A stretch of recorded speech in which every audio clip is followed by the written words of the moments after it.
Bienvenidas nuevamente. Vamos a retomar.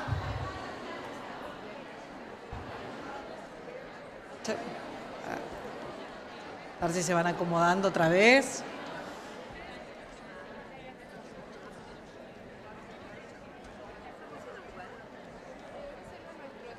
Bueno. Casi que estamos, ¿no? Un poquito más, unos minutillos más.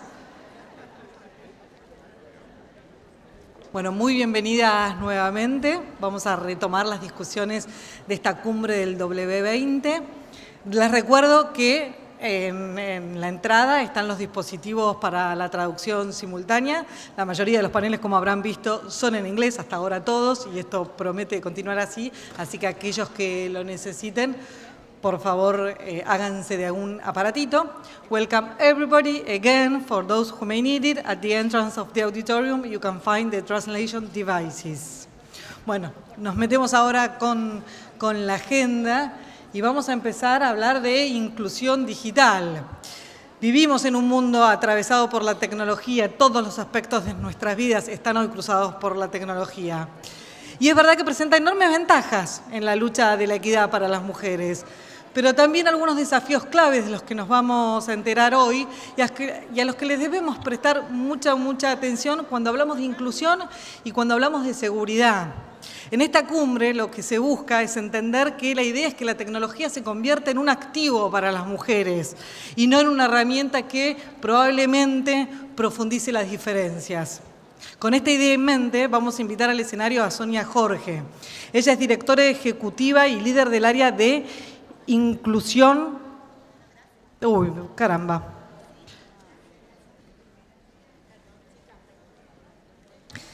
Sonia Jorge, a quien vamos a invitar, es directora ejecutiva y líder del área de inclusión digital de la World Wide Web Foundation. Lo que les decía de la tecnología, a veces nos complica. Le invitamos al escenario, por favor. Sonia es una experta en la convergencia de políticas de desarrollo y comunicación. Cuenta con más de 25 años de experiencia internacional, tanto en el sector privado como en el tercer sector, enfocada en planificación estratégica y regulatoria. Es firme promotora de la paridad de género y trabaja intensamente para promover el análisis de género. Integra numerosos comités, como el del World Economic Forum's Future for the Internet Initiative y el Equals Global Partnership. Sonia, muchas gracias.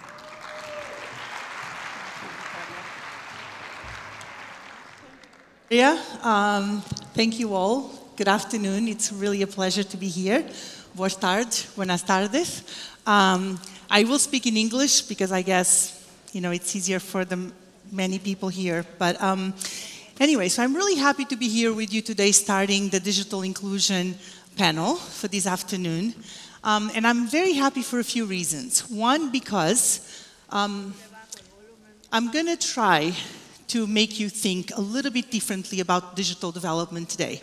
I'm not here to tell you all the good things or any specifically new thing, but I'm here to remind you of what we already know that we should be doing. And I think a lot of you, especially many of the women, some men, but mostly women that are here today in the audience who are probably as old as I or older, know that the reality is we actually know what we need to do, and we're not really doing it. So one of the things I want to make sure that we come out of the W20 here in Argentina is not just about having yet another opportunity to talk about some interesting things that we all do, some interesting things that we all want to do, but make sure that the G20 countries and all of you delegates and partners of the G20 make commitments so that W20 in Argentina is reminding all of us that we have to meet the targets and make the commitments that we want to make to achieve progress. Again, as I told you, you already all know about that. You know what needs to be done. So what's taking so long? Why is it so difficult for us to put things in practice? For me, what's interesting about this particular summit and what's very unique is that digital inclusion, which is an area that I work for quite a few years, It's become not just center stage, but I hope that you can all understand that the possibilities of digital development are so important that can be key to advance every single of your agendas, being agendas in agriculture, in health, in education, in access to information, your agendas to make sure that your politicians bring everyone, all women and girls, to civic participation, and that women have a voice in democratic participation. And all of that we can do with the support of digital technology. That's why digital development is so important. It's not simply because access to the internet, which, yes, I must admit, I love it. It's super cool, and we can do a lot of wonderful things, and really powerful things. But it's really beyond just the immediate. It's about the transformational opportunity that it can bring to everyone, to all women of all walks of life. So what I'm going to focus on today are 3 issues that I'm going to share with you that I'm extremely passionate about. First, I mentioned digital inclusion to you. What I'm really passionate about is digital equality, and I'll tell you why. Digital inclusion is a concept where everyone can be included, but not everybody may experience or have the agency and determination to take full opportunity that that particular inclusion brings to you. So we need to make sure that not only we have access to the technology, access to the services, access to the internet, but also we use it in a meaningful way, in a way that is empowering, that gives us voice, that we can innovate, that we can be creative, we can produce, become business women and girls, but have a voice and be active citizens. But again, access to the internet, let's not forget, it's the basic start. If you don't have access to the internet nowadays, you really don't have access to a lot, and you are primarily excluded. Our colleague Claire might share during the panel from the GSMA some of the most recent statistics on the digital gender gap. I don't know if all of you know, it's quite starking, and what's worrying is actually it's increasing. So instead of doing better, we're actually doing worse. All of us in this room probably have a smartphone or an iPad or something, and we are the privileged. The majority of the women in the world don't have access to a basic device because of the cost of that device, and more so, they don't have access to the incomes because of the persistent income gaps that exist in all societies, to then be able to continue having access to the data plans that allow them to have access to information and all the possibilities that being online and being connected in the digital space can bring to women and girls. So access to affordable internet, which is where I spend a lot of my time and energy on, it's absolutely critical. And for that, and for us to be able to make a dent in the current almost 30% gap that exists around the world, and in Southeast Asia, almost 76% gender gap in internet use, we need to make sure that every single country of the world focuses on gender-responsive policy and regulatory frameworks that incentivize affordable access to become a reality to all women and girls, no matter where they are and who they are. Second, access, as I mentioned earlier, can only be productive if you can make a good use of it. So I mentioned citizenship. For me, what's important is that women are active citizens. And to become an active citizen, you have to go beyond being a passive user of technology, a passive user of information, and be an action-oriented user of information. To be an innovator, to be a creator, to be there creating the new world that we want for digital development for the world. Women have to be part of it. Not only they have to be part of it, they need to design the world that we want. We need more women to do that. We need more women to be integrated in every single aspect of digital development. And we need those women to also learn what it means to do gender analysis, so that we're not just taking technologies that were already developed by men, primarily from the world that has nothing to do with the lived realities of women, to change the way we design and think about technology. So women need to question the current technology and be part of a process that will develop newer technology. Technology that is designed from a women's perspective, to meet women's needs and not perceived needs by others that imagine they understand women's realities. So active citizenship, meaning not only being entrepreneurs, producers, creators, but again, fighting for the right policies and to have a voice so all of these can change. Remember, technology is never gender neutral. A lot of people make that mistake and believe in that. I certainly don't, and many of my colleagues don't. And that's important for you to always remember. Because it's not gender neutral, never take for granted that anything that is presented to you was invented, thought of by for any particular use outside of what you wanted. That's extremely important. So again, including women in those processes of thinking of technology is critical.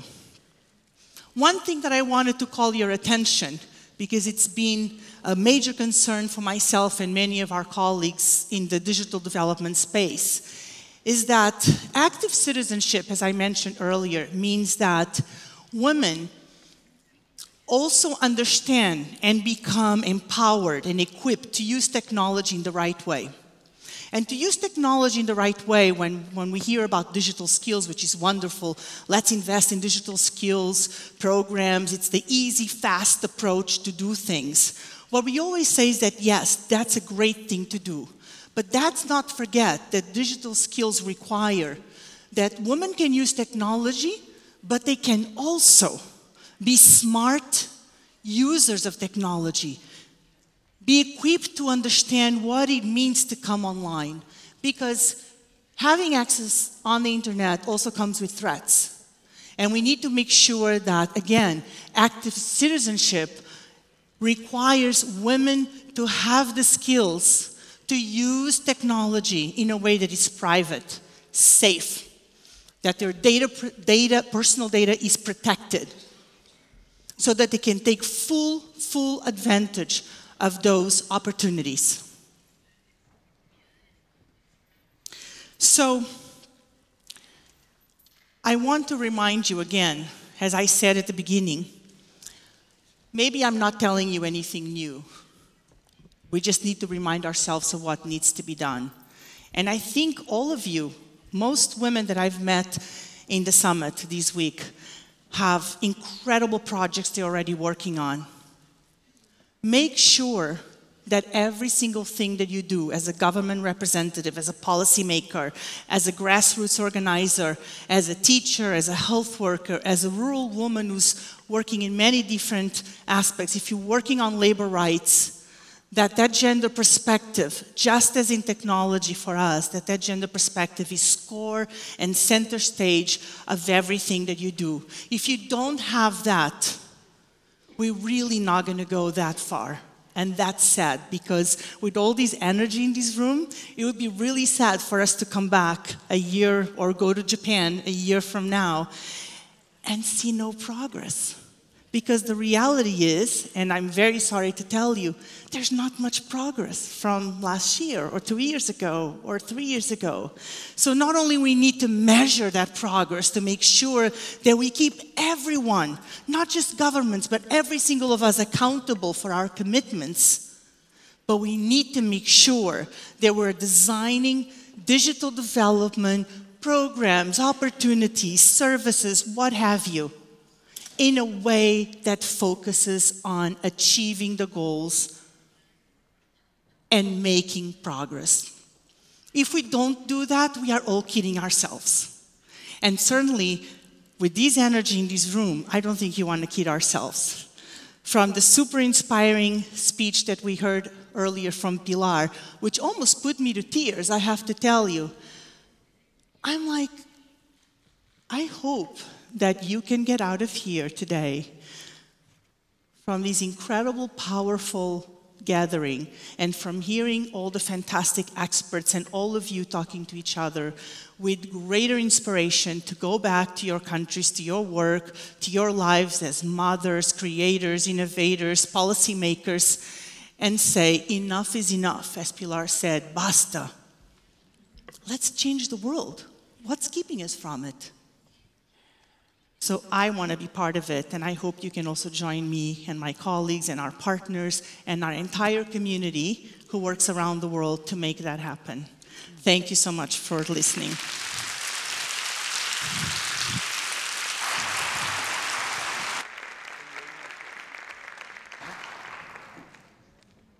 Gracias, Sonia. Make it happen. La digitalización es tal vez el fenómeno de mayor impacto en el mundo laboral. Sin duda está dando forma a un nuevo paradigma del trabajo. El W20 trabaja el eje de inclusión digital focalizado en promover la inserción de las mujeres en todos los puestos relevantes de la industria tecnológica. El W20 también trabaja en la necesidad de programas de capacitación continua para asegurar las habilidades digitales de todas las trabajadoras.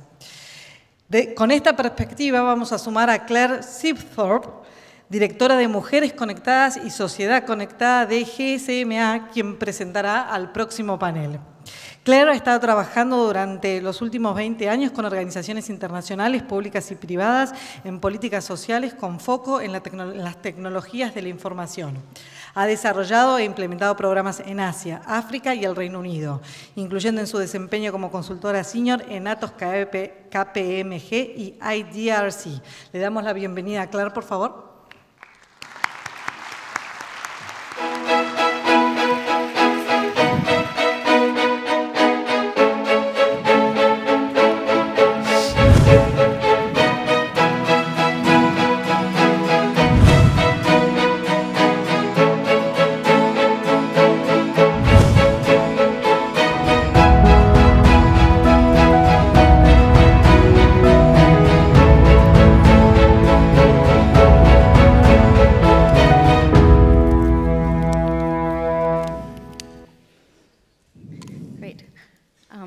Thank you, everybody, and welcome to the panel. I'm very excited here to be moderating this panel on digitalization and its key issue for the future of work.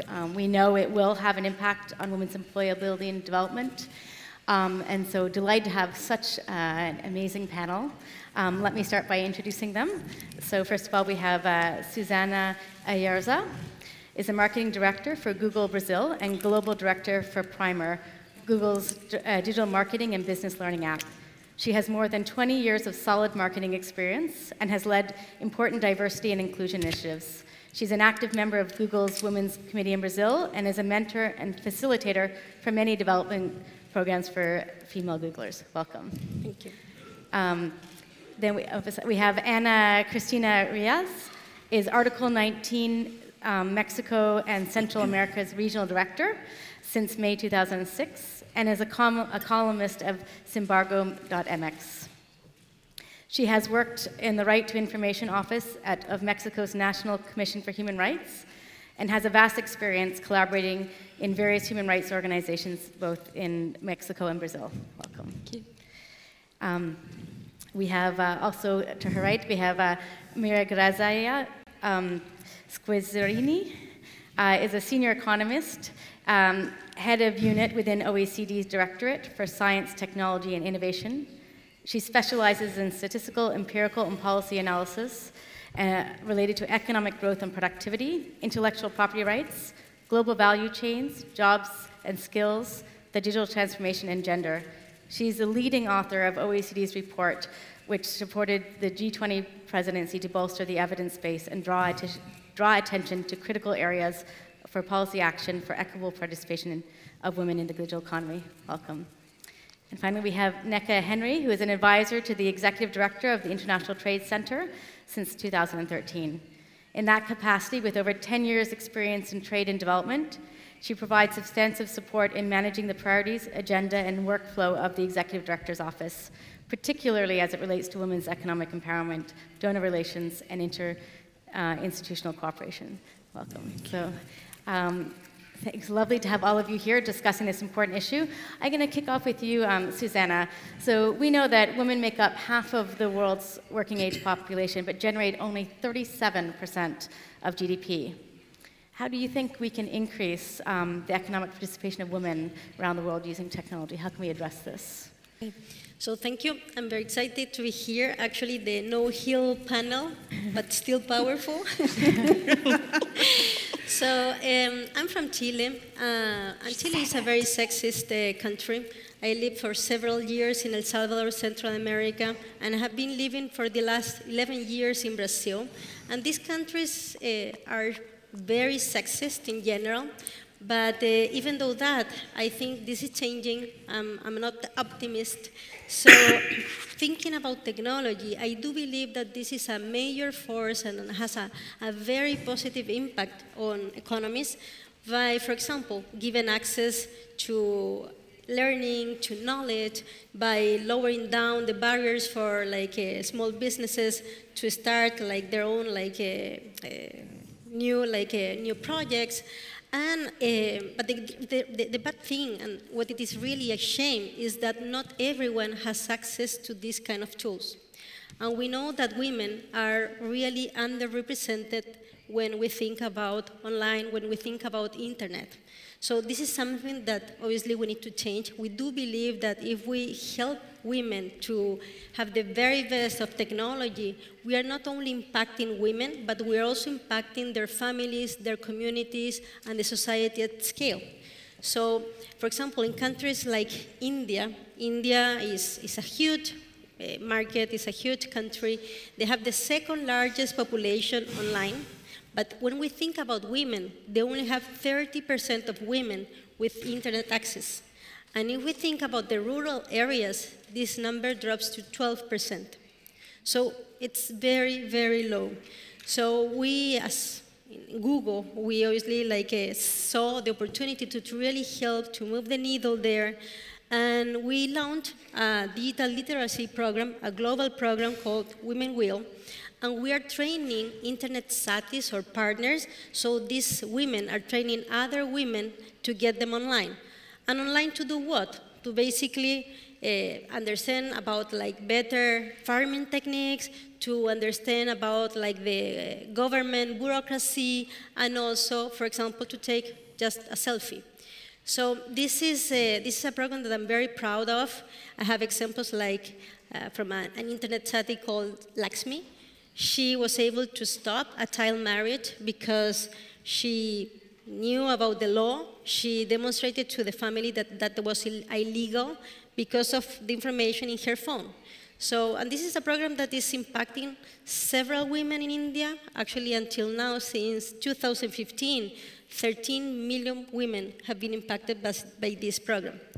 But even though that India is struggling with poverty, we can see that this gender gap is not only an issue in India. We have more developed countries like Japan, for example. There, 2 in 3 women don't come back to work after having a baby.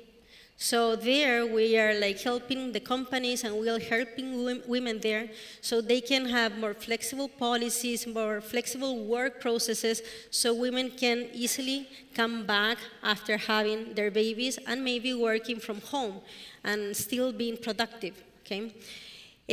But what about us in Latin America? In Latin America, we have a very high unemployment rate for women, even though that we have more formal education than men. And I have a very close example. This is Brazil. Brazil has 30% more unemployed women than men.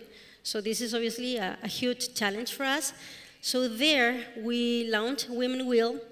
The idea was to really empower women so they can find a job, change careers, or start their own business. the great learning was that it is not enough just to share with them like digital skills. We need to go further. So we're training them on soft skills like self-confidence, leadership, communication, and also obviously digital skills. And obviously to scale this, it has been very important, all the partnerships that we have through Google.org and with the grants, for example, in Brazil with Rede Mulher Empreendedora, with Laboratoria across the region, Sulabatsu in Central America. So they are helping us to really like move the needle faster. But obviously this is something that we're not gonna change so quickly. Obviously we need to act on that. And no government by their own or no NGO is gonna solve it for themselves. So we need to act together. We need to act now. And technology can help on that. The technology can really help us to help each other. But we need to obviously do it now, because if we want to see an impact on our daughters, this is the time, no, to have a change for their lives now and for their own daughters. So that's why I think technology is super important. Great, thank you so much. And just sort of following on that, you've talked about the digital exclusion, the digital gender gap. Sonia talked about it as well. Anna, what do you think we can do to kind of ensure that we're not, we're addressing exclusion and making sure that women are digitally included? Well, I will try to explain everything with a case. Article 19 is working in one of the most poorest communities in Mexico, which is an indigenous community, and we're focusing on women. And when we started working with them, we asked them, how do you feel before men? And they say, I feel small. So we asked them, why do you feel small? And they say, because they have more information than I do. So we started working with them and asked them what kind of information would they need. And we understood that the first thing that they do not know was what information was. Actually, in indigenous languages in Mexico, in the southern Mexico, information is not a word, nor internet, nor freedom. So we have to deconstruct the concept of internet, word, information, and freedom. And what we understand is that they understood internet as an invisible library or a network of voices after we did a set of things. And one of the things that we did was that we identified that the most information that they needed was information related to health, information related to education, but also information related to their lands. So they started asking about the doctor of their community.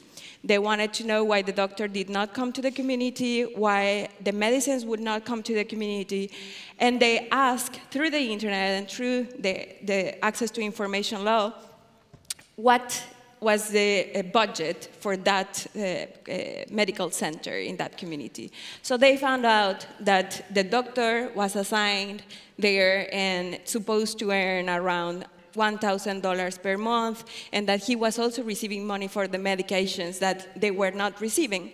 So women came into the assembly that they were not allowed to participate, because women are not allowed to participate in the indigenous assemblies, and they come with the information and they said, we need to do something. So they raised around 700 signatures from the different parts of the community, asking for the repeal of the doctor that was there, that was making corruption. And from that moment on, the authorities, the indigenous authorities from that community and from other communities start asking women to start asking questions to the government in order to improve the way they live. So digital inclusion for Article 19 is not only a thing about women participating in social debate or public matters. It's a way also to change and save lives. In this moment, most of the women that live there, that used to have horrible problems to go to the doctor, that have to walk 2 hours being pregnant to go to a doctor, now they can go to a doctor that actually has the control from women. You know, like they check, they have a paper, and the doctor has to sign that he's there. He has to sign about the medicines that they have. And this is because a process of digitalization. So what we think is that we cannot see only internet or digitalization process as a economic transformation. We do think that digitalization process means a social transformation that transform exclusion to inclusion, that transform actually the way that women behave in social matters. Right now, when we ask these women, how do you feel in front of men? They will say, I feel the same, and I even know that I might have more information that they have. And one of the things that we learn is that it's not only about freedom, the freedom that you exercise socially, but also how you feel free when you are able to have information. And as Susan said, in Mexico, many indigent women don't have access to internet, but they don't even speak Spanish. So it is important also that in the digitalization process, we think about shifting of seeing women as consumers of internet, but also make them able to create their own contents. Right now, all contents in the internet are made by white men from the global north, and without any considerations of how women can act and participate through the internet, even though internet has become a megaphone for women, for their demands, for the accountability of their rights. Right, thanks. And Maria Grizia, we know that education is key. It's a key enabler. What does your research tell us about the impact of education? Well, first of all, let me take the opportunity to thank Argentina for organizing this, what I call the W20 Summit, because it's really about us. And let me put forward a couple of, let me set the framework, like, what is the digitalization about? Well, it's encompassing every step of our life nowadays. It's about our life, our work, the way we learn, and the way we interact. And the other truth that I would like to put forward here is we don't know what the future of work will look like. So having said that, the question is how to be prepared for it. Well, we know from existing studies that what you need to have by the time you don't know what the future looks like is really foundational skills. Literacy, numeracy, because getting information, understanding them, linking content in the digital era means an ability, a visual spatial ability to look for the right information, retain it, and digest it and use it. And then, this then raises the question, are girls prepared for it? Well, unfortunately, the answer is a black and white kind of portrait, because we do know from the assessment we have done in the context of the OECD PISA assessment that girls typically have lower visual spatial ability, and they feel much less confident by the time, for instance, mathematics are involved. So what we also know is that women typically perform less well than men in problem-solving in technology-rich environments, and also have poorer navigation skills. And this goes exactly in line of what my colleagues before were saying.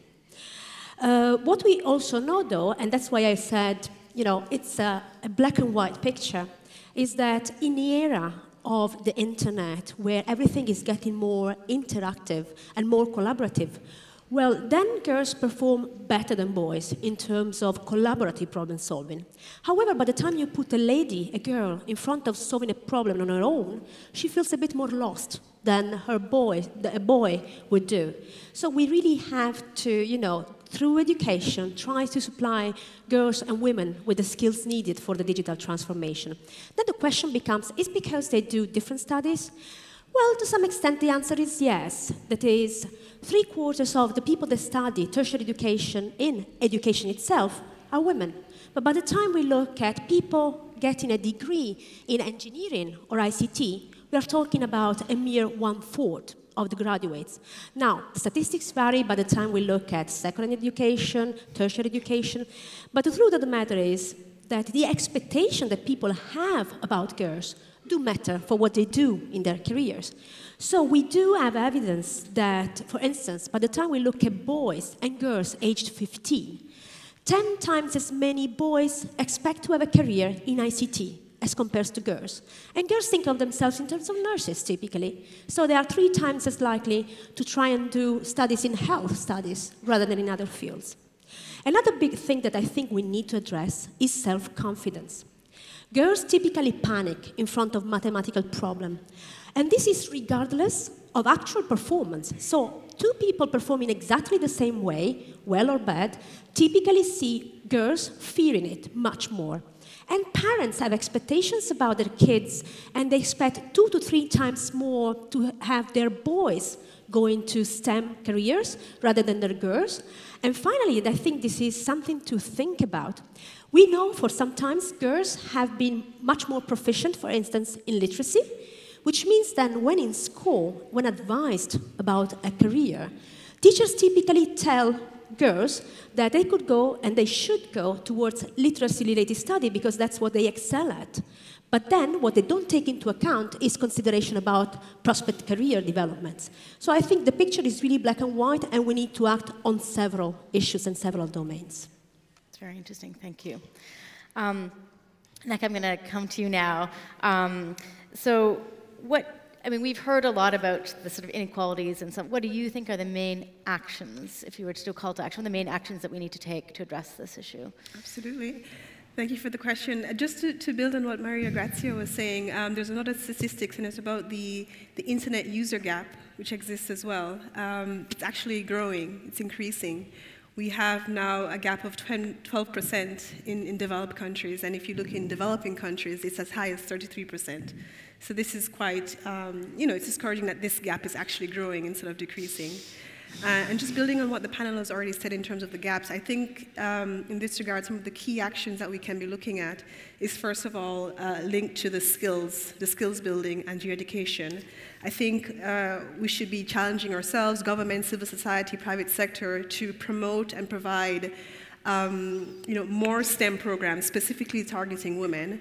I think that's one key area to first look at, including advanced digital skills in entrepreneurship so that women can take advantage of that going into the future. And building on that, I think it's also important to promote better access to these programs because many of them do exist already, but we have to ask ourselves, how are they publicized? Where are they taking place? Is it a safe and easily accessible place for women to go to? Is there some childcare being provided so they can attend the sessions and their child being taken care of? The cost. So we have to think about these issues about providing better access to these kinds of programs. And I think it's also important that once we equip women with the skills, we should be able to promote and ensure that there are some channels for access to markets, for example. It's good to have the skills, but if there is really no government procuring contracts, looking at women, or the private sector is not concerned about supply diversity, then that's also a huge issue. So aside from the hard infrastructure points about making sure that people actually have access to the internet in the first place, I think these soft infrastructure issues also need to be addressed. Great, thanks. I'm going to try and squeeze in a round of final comments because you have all sorts of interesting things to say. I'd like to come back to you, Senna, about what you think we can do to make sure women are left behind. And I'm also going to ask you to add there's a question from the audience. Sonia had mentioned earlier that new technologies are gender neutral. So what do you think can be done to ensure that new technological development does not increase inequalities? Well, inclusion is a business imperative for us. We have been doing this during the last 20 years. Since the very beginning, we have believed that obviously we need to have inclusive technology. So for example, giving access, democratizing the access to information through search, or YouTube, for example, a platform that gives a voice to everyone, or, for example, projects like Loon that were using balloons instead of building a super big infrastructure, and we are bringing internet to very remote areas in different parts of the world. But, however, we know that inclusion is much more than access. And we know that, and this is a big challenge for us if we want to really imagine and develop products or technology that can be inclusive, we need diverse teams. And this is something that we are lacking at Google. We know that, for example, when we think about women or people of color, especially in engineering, there are some gaps that obviously we need to improve. So when we look at, as I said, at our own home, there are some challenges that we are trying to address. For example, now we're trying to hire people from underrepresented groups, or trying to really have a very inclusive and diverse culture and environment inside the company. Actually, the first step, and this is something that it has been a very important part of our strategy, we launched our diversity annual report. So these are the numbers that are open, so you can see it online. And we have different representation groups at Google. Actually, I'm very engaged with these kind of groups. I'm a mother, I have 2 daughters, so I want them to have a better world, a more equal world, and this is something that obviously I want for all of us. So that's why I'm very engaged. I'm an active leader of Women at Google, a volunteer committee that we have there, where we advocate for gender inclusion for not only in our company, but also in the society. And I also, obviously, I'm very involved. I'm also a career mentor of other women, because this is the way that I found to really deconstruct my own bias, because I have a lot. Actually, I was not so aware of that until I became a mother and I work at Google. So this has been very important for me as a person. But obviously, I think it is not enough. I would love to have, or to have this when I was starting my career, and to have this kind of advice in terms of seeing what was right and what was wrong. Just to give you an example, in a past job, I was not included in the strategic meetings because the meetings were on Saturdays during golf sessions. And for me, at that moment, because golf is for men, at least I thought that at that moment, it was normal, So this is something that obviously I'm learning. I'm trying to share that with obviously my teams. And as a marketing director, I'm also in a journey toward a more inclusive marketing. Just to give you an idea, across the industry, 37% of the people that appear in the ads are women. And most of the time in stereotypes, like at the kitchen, cleaning, or taking care of kids. So that's not great. 85% of women think that these ads don't represent their real world lives. And actually, our own ads, we have a lot of diversity in terms of race, but when we think about the people that we have in our own ads, these people seem to live or to work in tech, or to live in very hip and urban neighborhoods. So this is something that obviously we need to change. We want to build for everyone. That's why we need to actively pursue inclusion, and not only for us, but also for our partners. So when you are in a meeting with your advertising agency and you are the only woman in the room, this is something that you need to change. You need to be very critical, and you need to ask the questions and act. This is our responsibility. Constantly ask and try to change things. Thanks.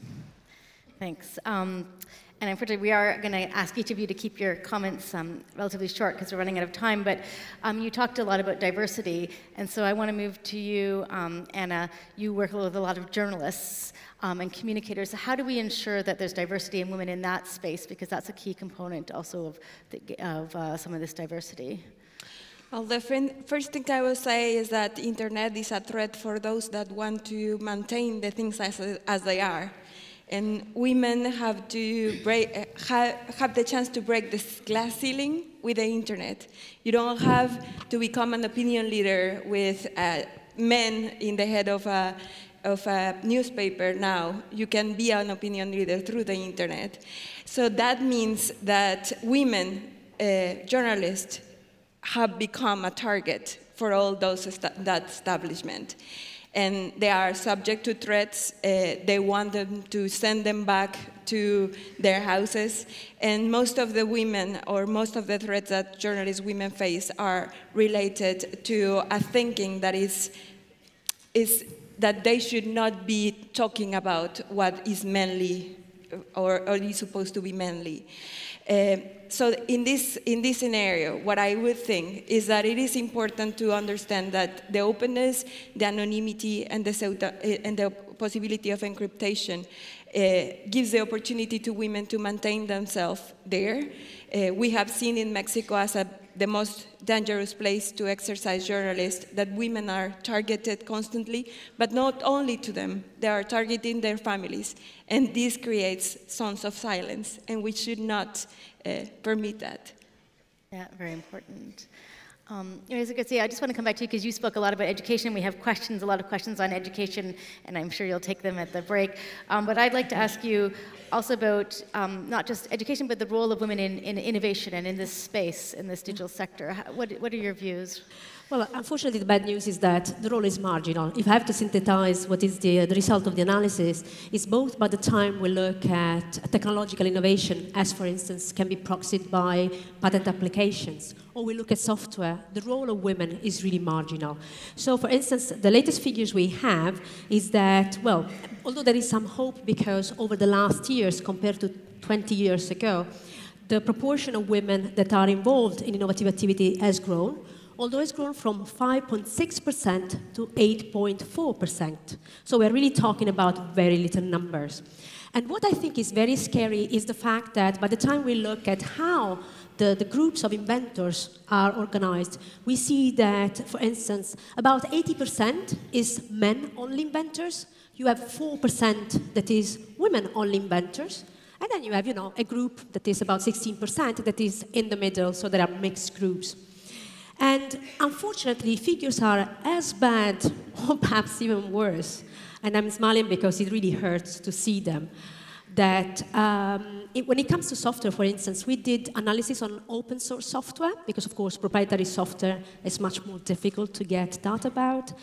And we see that women are really very few present. So for instance, among the top 1,000 coders in R, which is a very common software to use, only 92 out of 1,000 are women. And by the time you look at the networks, that is the way they interact with the other authors and where they are located in inventive activity, well, they are in the outskirts. So they're not even at the core of the development. This is really scary because despite the progress, as I said, the proportion of women contributing to both innovations and software has been growing, the pace is so slow that I think that in the case of technological innovation, if the pace continues to be the one we see today, we will need to get to 2080 to see 49% of the innovations either being generated by women-only teams or mixed teams. The rest will be men only.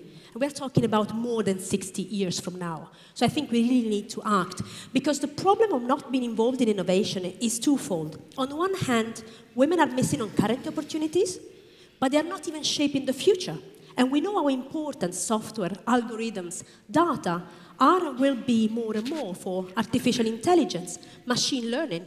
And by the time women are not included, and this is true for women, but for all kinds of diversity type of ranges, the problem is that the algorithms will replicate biases, both conscious and unconscious, and the future will not be any better than what we see today. Great. Those are very scary figures. Yeah. So I'm going to turn to Neka, who you ITC focuses on trade and entrepreneurs. Is it better there? What do you see as the future in terms of women and technology in that space? Well, let me say I'm from the land of Usain Bolt, but I'll see how I can manage my response in less than 0 minutes, which is what I have. I'll say this, I think it's very promising, the future of trade for women. And I say this because of the direction we're heading in right now.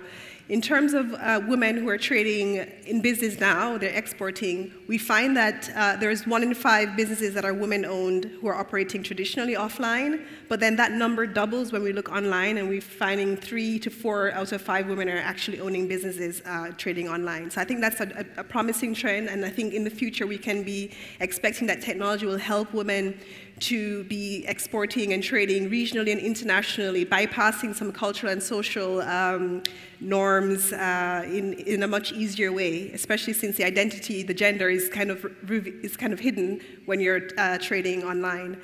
I think a second thing I'd like to mention quickly is that we see also a trend of marketization of unpaid work. So there's more and more unpaid work now becoming paid through digitalization. And we're talking about things like childcare and early child education, cleaning, cooking. Things are now being sort of marketed online. Digitalization is helping us to now put a price on those kinds of jobs.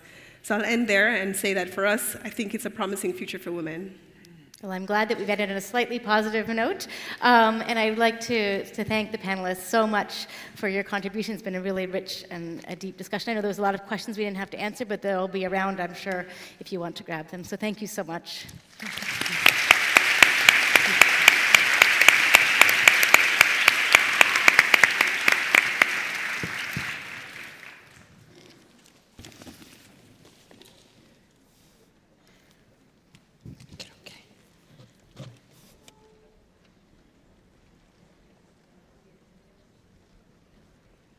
Les agradecemos a las panelistas.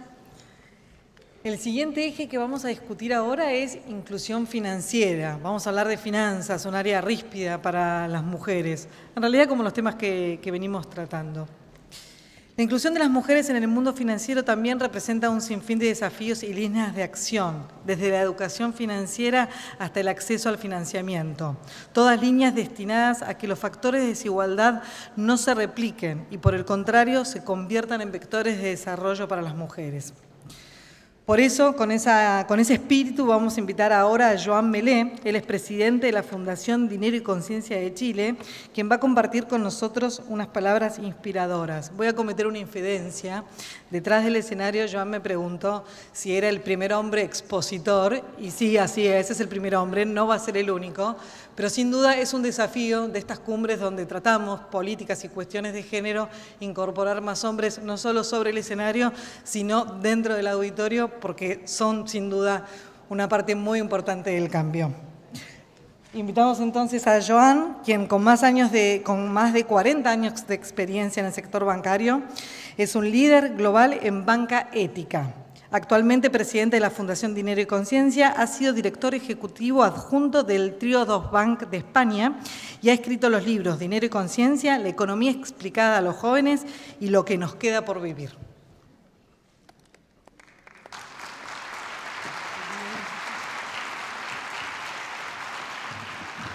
Gracias.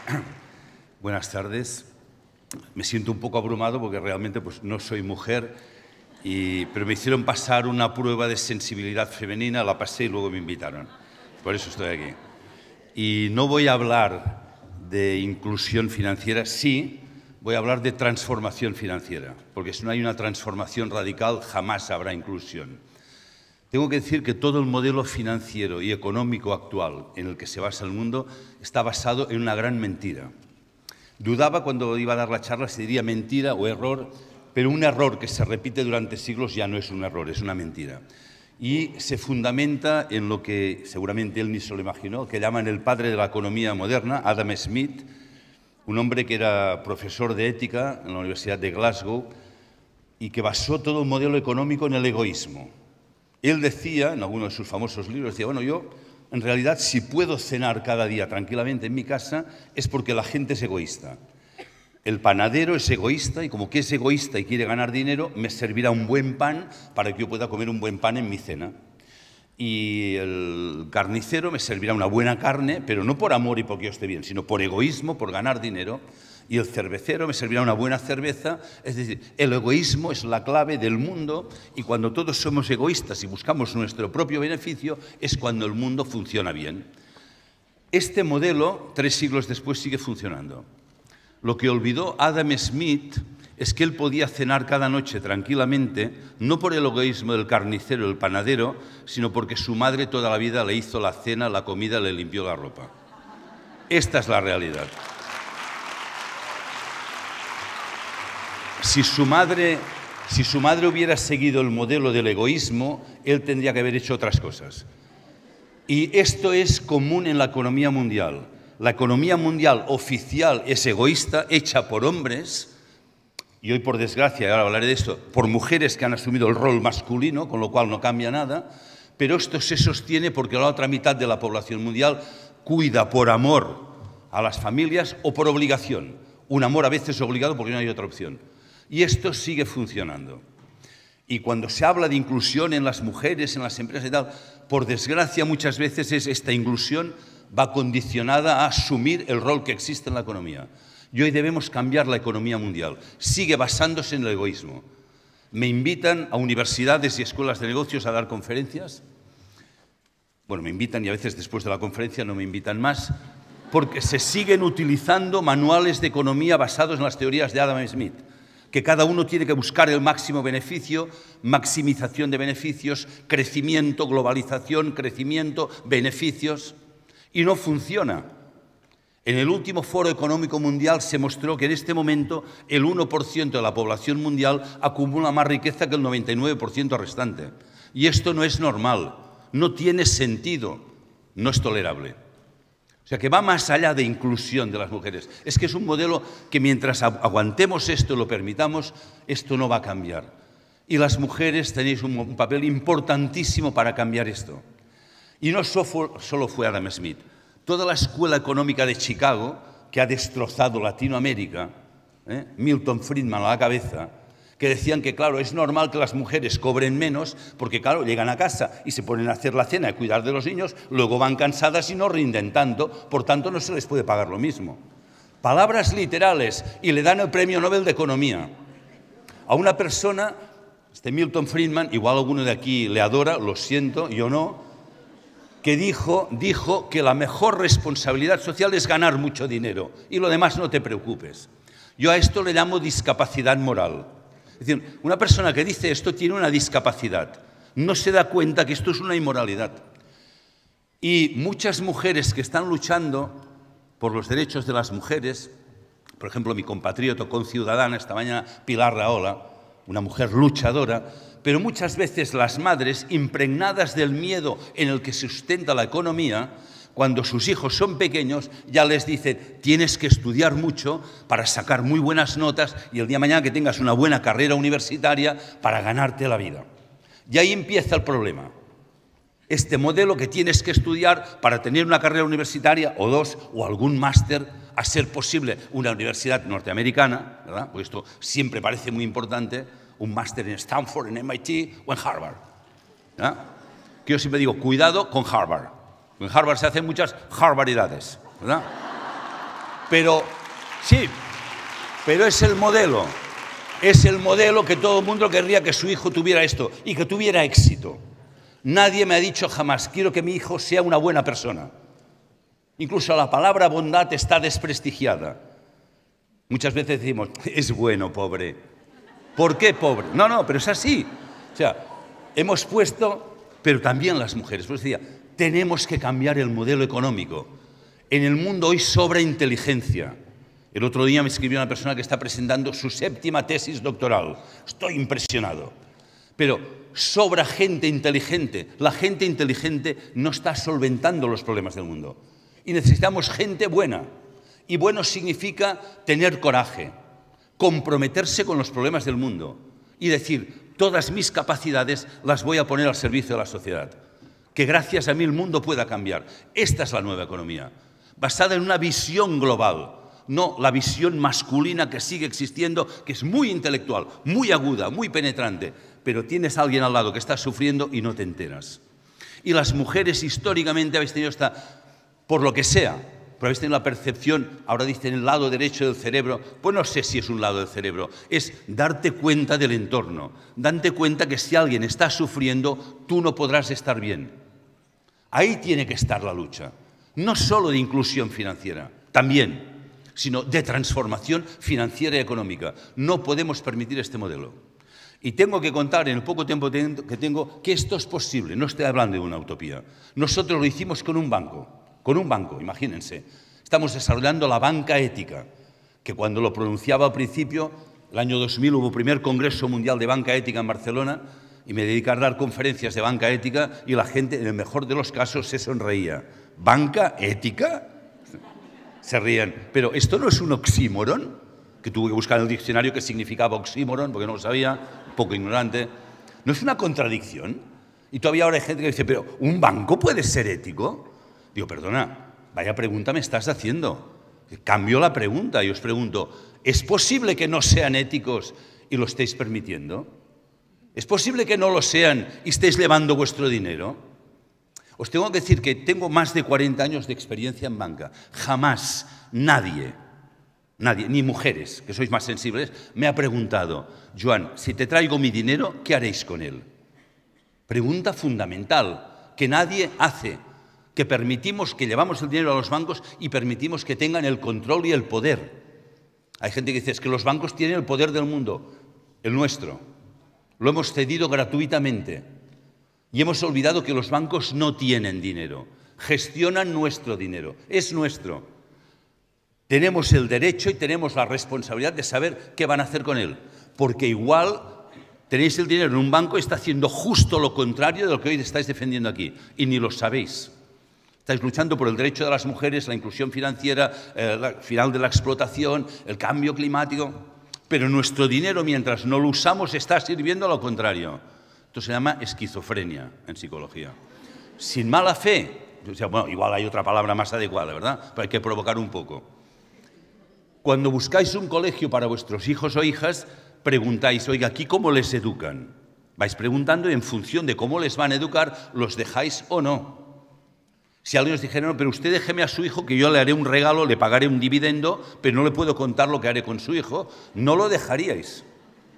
No, no, elegís a vuestros amigos y a vuestras parejas en función de unos criterios. Pero cuando hablamos de dinero, se rompe. Y ahí, con respeto, da igual, hombre o mujer, porque ya se han encargado de crear un modelo opaco que ni nos preguntamos. Mucha gente me ha dicho, Joan, es que jamás me había preguntado qué va a hacer el banco como dinero. Bueno, pues ya es momento.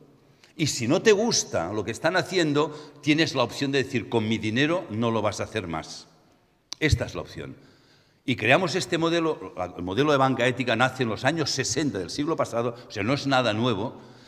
Yo estuve trabajando 10 años en Europa, especialmente en España, desarrollando un modelo de un banco que ha tenido muchísimo éxito. Y me decían, Joan, en España no lo vas a conseguir. Mira, Holanda, Bélgica, Inglaterra, Alemania, pero España, Joan, España es imposible. ¿Por qué? Entonces me decían todas las explicaciones económicas. Es que la oferta, la demanda, el mercado, no hay demanda, la corrupción, bla, bla, bla. Joan, no lo intentes, no lo vas a conseguir, es imposible, no vale la pena, no te compliques la vida. O sea, los amigos te ayudan siempre, ¿no? Es decir, no vale la pena, no lo conseguirás. Pues ya está hecho.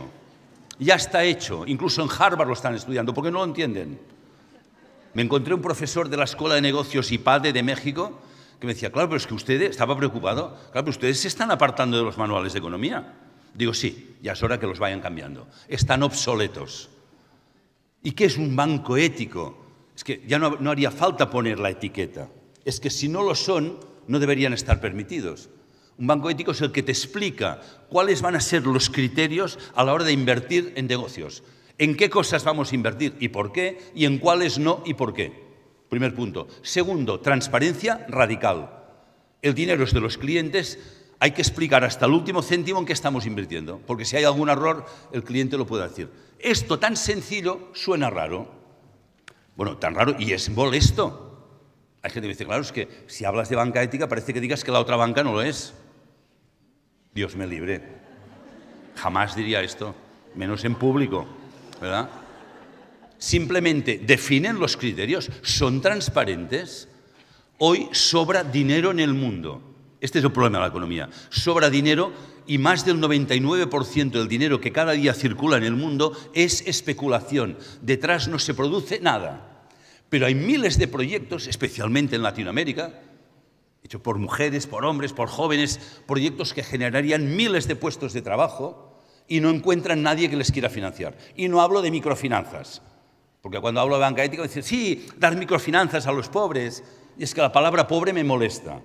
No, gente con grandes proyectos que necesitan financiación normal, no donativos. Son proyectos que no tienen riesgo o no tienen más riesgo que otros. Y no somos sensibles a esto. Como decía, en Europa ha tenido mucho éxito, en España espectacular. Y empezaron a llamarle amigos de Latinoamérica, oye, Joan, ¿por qué no vienes aquí y lo cuentas? Empecé a contarlo en Argentina, en Chile, en otros países, y ha ido saliendo grupos de personas que han dicho, queremos crear un banco así. Pues bien, vamos a hacerlo. Hemos dejado el banco en España, bueno, lo he dejado junto con mi compañera, y ya estamos dedicando a apoyar en Chile, Argentina, Brasil, ahora hemos estado en Uruguay, Colombia, México, ya me están llamando de otros países. Vamos a hacerlo. Y estoy muy contento y muy animado porque a cada país que llego me dicen, Joan, pero aquí no lo vas a conseguir. Como en España, bien, o sea, empezamos bien, igual. ¿Por qué no lo vamos a conseguir? ¿Sabéis quiénes más nos apoyaron en España al hacer esto? Y aquí está pasando lo mismo, especialmente en Chile, por ejemplo.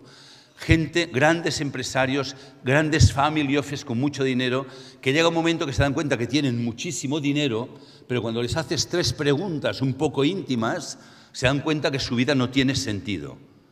Que nos han dado un tiempo entre el nacimiento y la muerte que no sabemos si va a durar mucho o poco, y que además de ganar dinero, igual tendríamos la oportunidad de dar sentido a nuestra vida, más allá de ganar dinero. Que hay gente que está obsesionada en ganar más dinero y cuando les digo, pero ya sabes que tú también te vas a morir y quizá no de viejo. Ay, qué desagradable te has vuelto. Bueno, yo no lo puse, esto está así. ¿Y si te plantearas hacer algo con sentido antes de este momento? Dejar algo en el mundo, que el día que tu hijo o tu hija te pregunte, papá, mamá, ¿tú a qué te dedicas? Le puedas decir orgulloso lo que estás haciendo. El otro día me decía una persona, es que si mi hija me pregunta esto, no sé qué contestarle porque me da vergüenza. Mira, hace poco yo miraba un reportaje de la Segunda Guerra Mundial, cómo el nazismo llegó al poder y provocó lo que provocó, 50 millones de muertos. Se reaccionó, el nazismo ya estaba, no en los años 30, en la primera década del siglo pasado ya estaba el nazismo. No se reaccionó. Cuando se reaccionó ya era tarde. Y mucha gente dice, bueno, ¿por qué se permitió esto? Incluso una persona increpaba a un papa hace unos años y decía, ¿por qué Dios permitió las barbaridades del nazismo? Hombre, vaya desfachatez, ¿cómo que por qué Dios lo permitió? ¿Por qué los seres humanos permitimos la barbarie? Y probablemente algún día nuestros hijos o hijas o nietas o nietos nos miren a los ojos y nos digan, pero ¿por qué permitisteis esto? ¿Por qué no hicisteis nada para cambiar este modelo? Porque nos siguen diciendo que el modelo económico es así, que es el modelo libre de mercado y que claro, es que no se puede cambiar. Ni es libre, nunca ha sido libre, ha estado dominado por la gente que tiene poder o información, ni es perpetuable. No tiene sentido este modelo. Y no digo, cuando digo esto, me dicen, entonces tú eres comunista. No soy comunista. Estoy hablando de un modelo económico humano. Y lo estoy diciendo hoy así con fuerza porque creo profundamente que las mujeres, y lo estoy viendo en el proceso que estamos haciendo en España y en América, las mujeres estáis más próximas a esta sensibilidad de pensar no solo en el yo, sino pensar en el nosotros. De ahí esta posibilidad de cambiar, no solo inclusión financiera. Me decía un banco, bueno, nosotros también somos éticos porque fuimos los primeros, me decían en un país que no quiero nombrar, en dar créditos a las mujeres. Uy, mira qué bien, oye, ya está, ya no hace falta que hagas nada más. O sea, no nos podemos quedar con todo esto. Es decir, mientras exista un modelo que explota a un ser humano, no habrá mujeres libres, mujeres están esclavizadas, y mientras las mujeres estén esclavizadas, seguirán naciendo sus hijos esclavos. Todo tiene que cambiar. Es mucho más complejo. Y el modelo de banca ética, para mí, se centra, es como un corazón de un nuevo sistema económico, alrededor del cual estamos promoviendo las empresas B, sistema B Corp, y una educación completamente diferente. Estamos intentando, es muy difícil, ya lo sé, pero habrá que luchar más para que en los colegios, en las escuelas, en las universidades, no se enseñe a competir, sino que se enseñe a cooperar, que se enseñe que el hijo del vecino y del compañero es igual de importante que el mío, que tiene la misma dignidad humana. Y hasta que esto no lo veamos y luchemos por esto y nos sintamos profundamente incómodos con el modelo actual, esto no cambiará. Entonces, no es inclusión y tal, es cambio radical de un modelo que ni sirvió el capitalismo liberal ni el comunismo. Es decir, una nueva economía humana centrada en el ser humano. Seres humanos hemos sido capaces de hacer cosas maravillosas en la historia. Observen la historia de la humanidad, que hemos construido templos, catedrales, esculturas, pintura, sinfonía. Hacemos poesía. Somos seres creadores. ¿Por qué esta capacidad no la llevamos a la vida social y económica? Porque poder se puede. Lo hicimos con un banco. En España decían que no era posible. Está hecho. Si lo ha hecho un banco, lo puede hacer cualquier persona, cualquier empresa. Pero hay miedo. Y cuando el miedo nos entra dentro, cuando les dice al hijo que tiene que estudiar para ganar la vida el día de mañana, ya le habéis inoculado el miedo. Ya nunca será libre. El miedo no nos deja ser libres.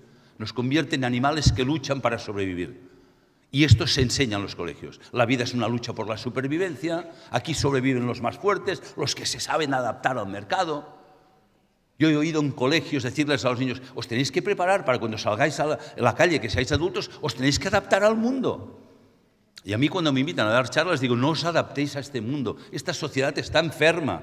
Si os adaptáis, acabaréis enfermos. Luchar por cambiarlo. Esto es lo que debéis decir a vuestras hijas e hijos. Tener el coraje de decir, no lo hemos hecho bien, esto no funciona, es insostenible. Y necesitamos un compromiso global para cambiarlo. Y vamos a promover la banca ética, también en Argentina. Me he dicho, yo en Argentina es muy complicado, lo sé, pero lo vamos a hacer. Y claro que es complicado. Yo no he dicho que sea fácil, jamás utilizo la palabra fácil. Pero es imprescindible, tiene sentido, es necesario. La pregunta es si nos vamos a comprometer. Y cuando uno se compromete, y vamos a necesitar gente de los que estáis hoy aquí, empresarias, empresarios, directivos, gente de banca que diga, como hice yo en su día, yo estuve también en el lado oscuro de la fuerza, 30 años en un banco tradicional, y dije, lo dejo todo, me voy. Necesitaremos gente que haga esto. Y cuando esto empiece a funcionar y tenga éxito, los otros tendrán que empezar a cambiar. Vamos a ser una piedra en el zapato. O cambian o que vayan desapareciendo por inanición. Esto es lo que tiene que pasar. Es decir, inclusión financiera sí, transformación financiera más. Este modelo actual en el que sobra dinero, pero quien lo necesita no le llega, es insostenible. Y lo estamos permitiendo entre todos al ser ignorantes y permitir que el poder económico financiero mundial siga haciendo lo que está haciendo. Yo, por supuesto, junto con los amigos de aquí de Argentina y Latinoamérica, vamos a luchar por ello, pero os pido de verdad con fuerza que nos apoyéis y que apoyéis también este cambio de conciencia en el mundo económico y en el mundo financiero. Gracias.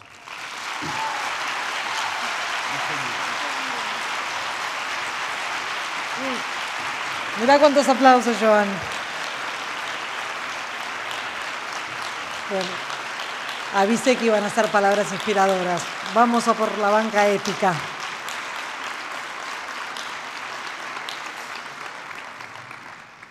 En el marco del trabajo del W20, el eje financiero se trabajó con el apoyo de diversas organizaciones, bancos e instituciones que se proponen asegurar que todas las mujeres tengan acceso a los servicios financieros y puedan desarrollar sus propios emprendimientos. Para moderar el siguiente panel, vamos a invitar a Elena Rodríguez, líder global de inclusión y diversidad de Novartis. Desde su cargo en Novartis, Elena desarrolla estrategias para potenciar la innovación, capitalizando su pasión para conectar a las personas con las organizaciones para alcanzar esos cambios positivos que tanto esperamos. Le damos la bienvenida entonces.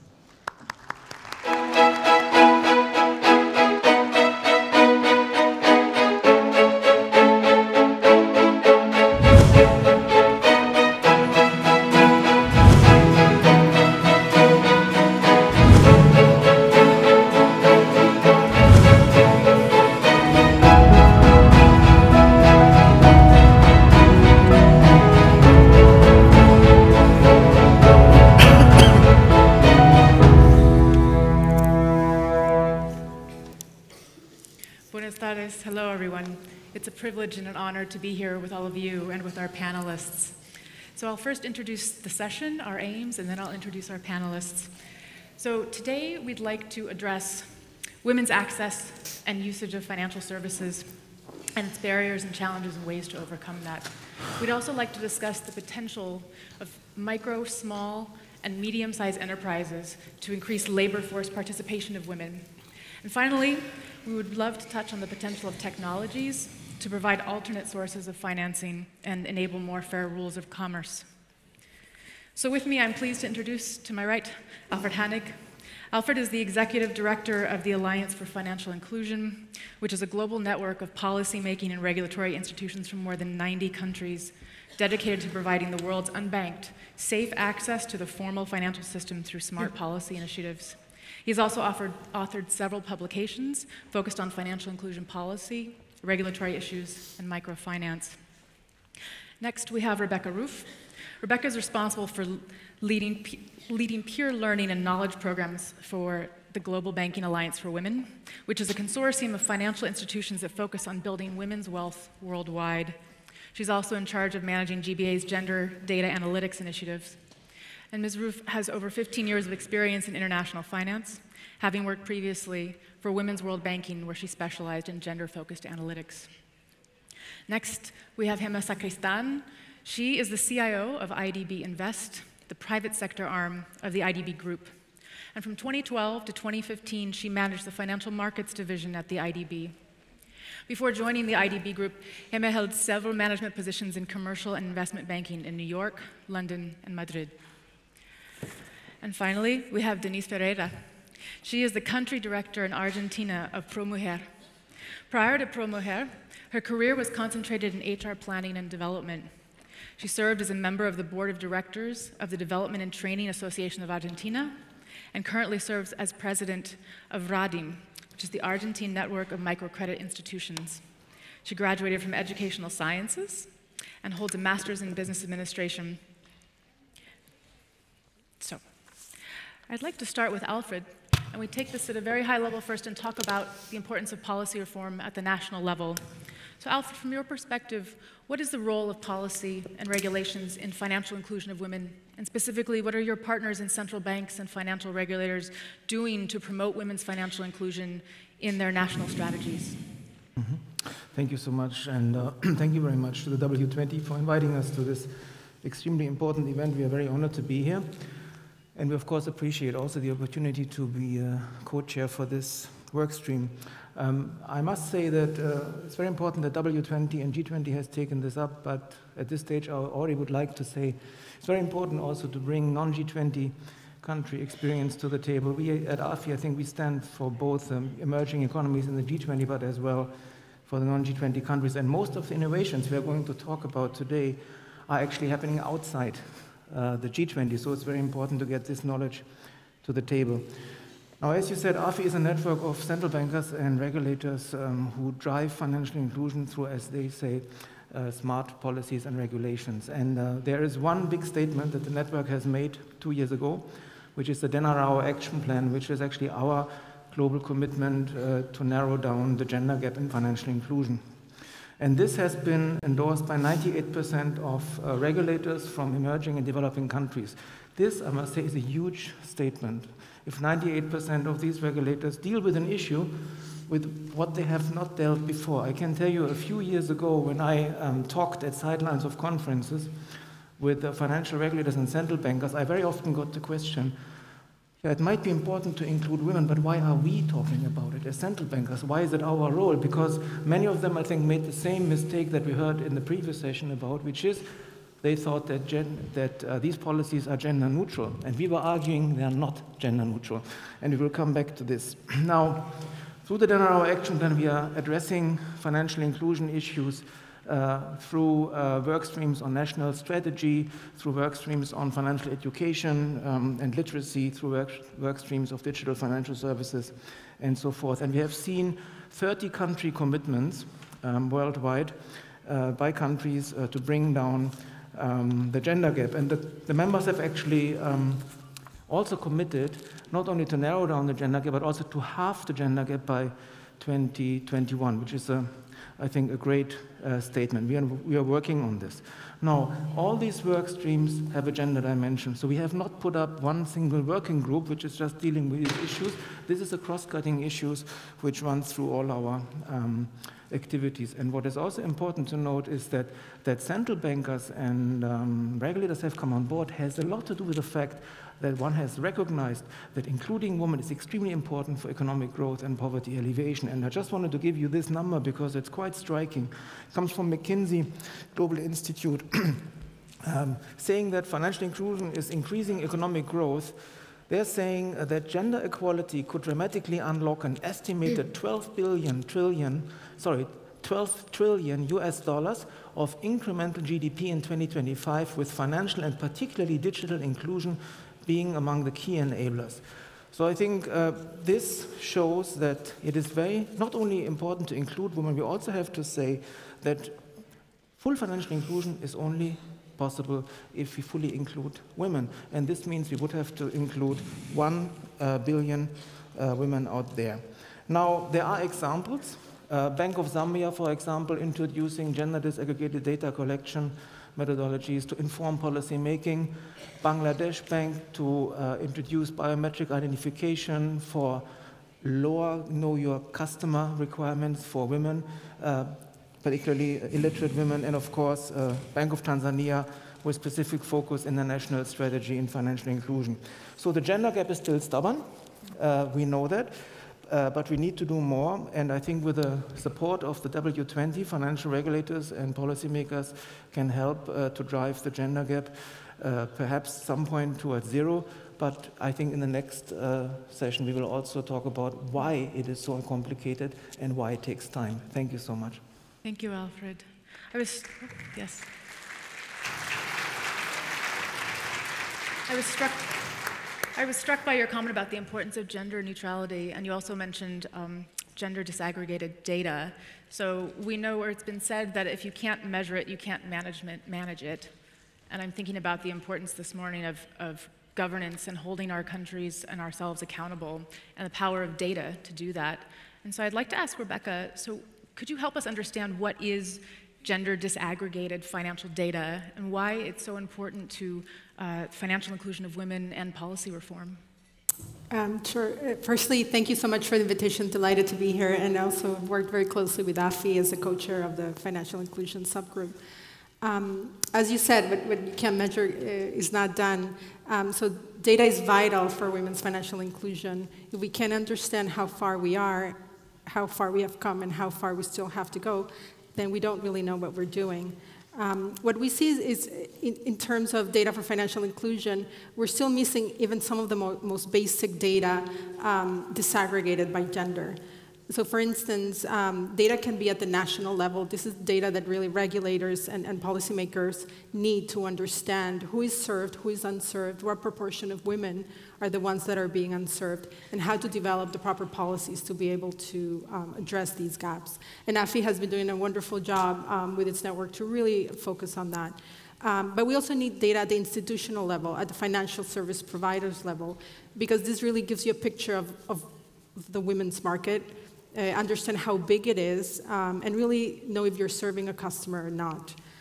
So certainly data is absolutely necessary at both the national level, at the institutional level, but I would like to talk a little bit more about the private sector, the role of supply-side data that comes from financial service providers, as that is a lot of the work that we do.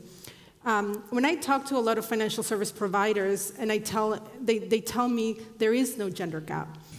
We were talking about gender neutral. They treat all customers the same, and therefore they know they're serving women. That's the answer I get many, many times. However, when I ask them, how many women customers are you serving? 99% of the time, they cannot answer that question. They don't know how many women are actually in their portfolio. For the brave ones that actually go back and check, they will find that, in fact, they're not 50-50. Most of the time, they're serving, especially the commercial players, are serving a lot less women than they thought. So just to give you an example of the magnitude of the gap, we conduct a survey of our members every year. And please note that our members are the ones that are developing strategies, that are developing approaches for women. So these are the converts. And our data shows that GBA members' customer base is only 36% female. And when you look at credit, it's only 23% of the credit that is actually going to women. This includes about 25 banks from 23 countries, so not a large sample size, but it does represent 32 million women customers. So again, it does not look good. If there is no data, the private sector cannot develop a business case. We need a business case to make a commercially viable strategy, or to make sure that we are able to target women customers adequately. So what we have seen when we look at our members' data, we see that women customers report higher growth rates. They also have lower non-performing ratios, which means they're better repayer. This is across the board, across countries and across segments. And they also have greater deposits. So if women are such good customers for a bank, you have to wonder what's happening. Why are they not being served? So with these questions, we really want to try to solve this issue, and we've partnered together in the Women's Financial Inclusion Data Partnership.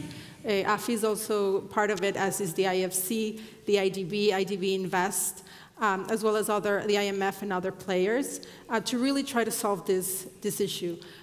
So to you, what I tell you today is, if you work at a bank, Start looking at your data and start asking questions. If you work at a government, start asking questions about the financial system and how many women are you actually serving? Basic questions.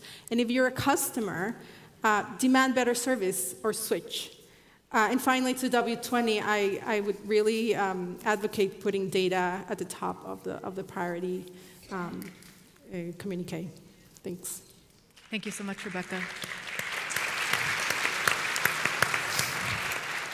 So if we stay in the private sector for a moment and drill down perhaps to some very specific examples, I'd like to ask him, what are you doing, or what is IDB Invest doing for the financial inclusion of women in Latin America and the Caribbean? Muchas gracias. Sin duda alguna, un placer estar aquí hoy con todos ustedes. Si me permiten, voy a hablar en castellano, al estar en Argentina y ser mi idioma.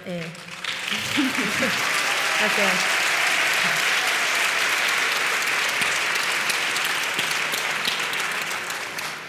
Bueno, a lo largo del día se han dado muchas cifras y, si me permiten, voy a dar algunas, muy pocas, para poner un poco en contexto la oportunidad del mercado de la mujer para el sector financiero. A día de hoy, el mercado de la mujer es la mayor oportunidad económica del mundo.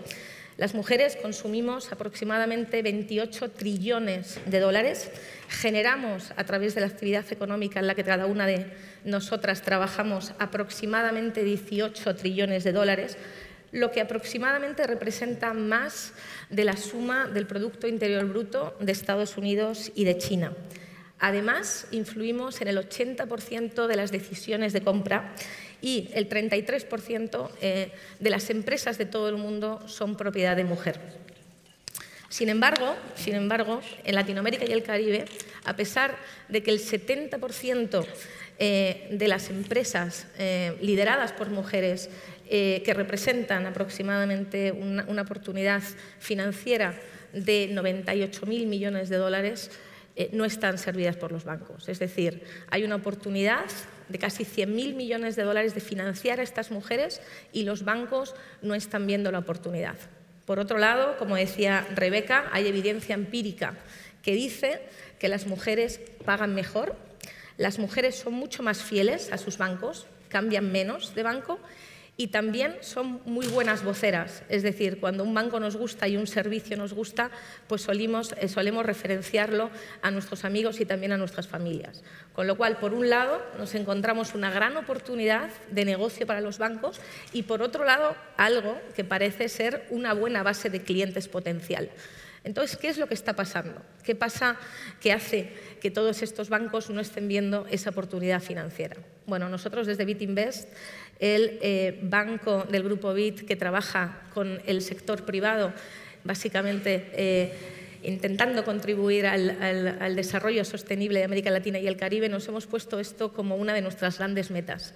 En el año 2012 lanzamos un programa llamado Women Entrepreneurship Banking Web, que básicamente trabaja con bancos para ayudarles a ver esa oportunidad financiera. Hemos trabajado a día de hoy con 17 bancos en 11 países. Les hemos dado más de 600 millones de dólares y 5 millones en asistencia técnica, básicamente para ver toda esa oportunidad financiera. Hay evidencia también que muestra que las mujeres no solo necesitan productos financieros, también necesitan tener training, especialmente todo lo que tiene que ver con gestión financiera, tener acceso a redes y, muy importante, el networking. Las mujeres, como sabemos, nos gusta juntarnos y nos gusta tener una vida social también alrededor de nuestros negocios. Hemos trabajado con muchos bancos, como he dicho, pero me gustaría hablar de uno en particular, de Banco Itaú, a día de hoy, como saben, el mayor banco de Brasil y el mayor banco regional en América Latina y el Caribe.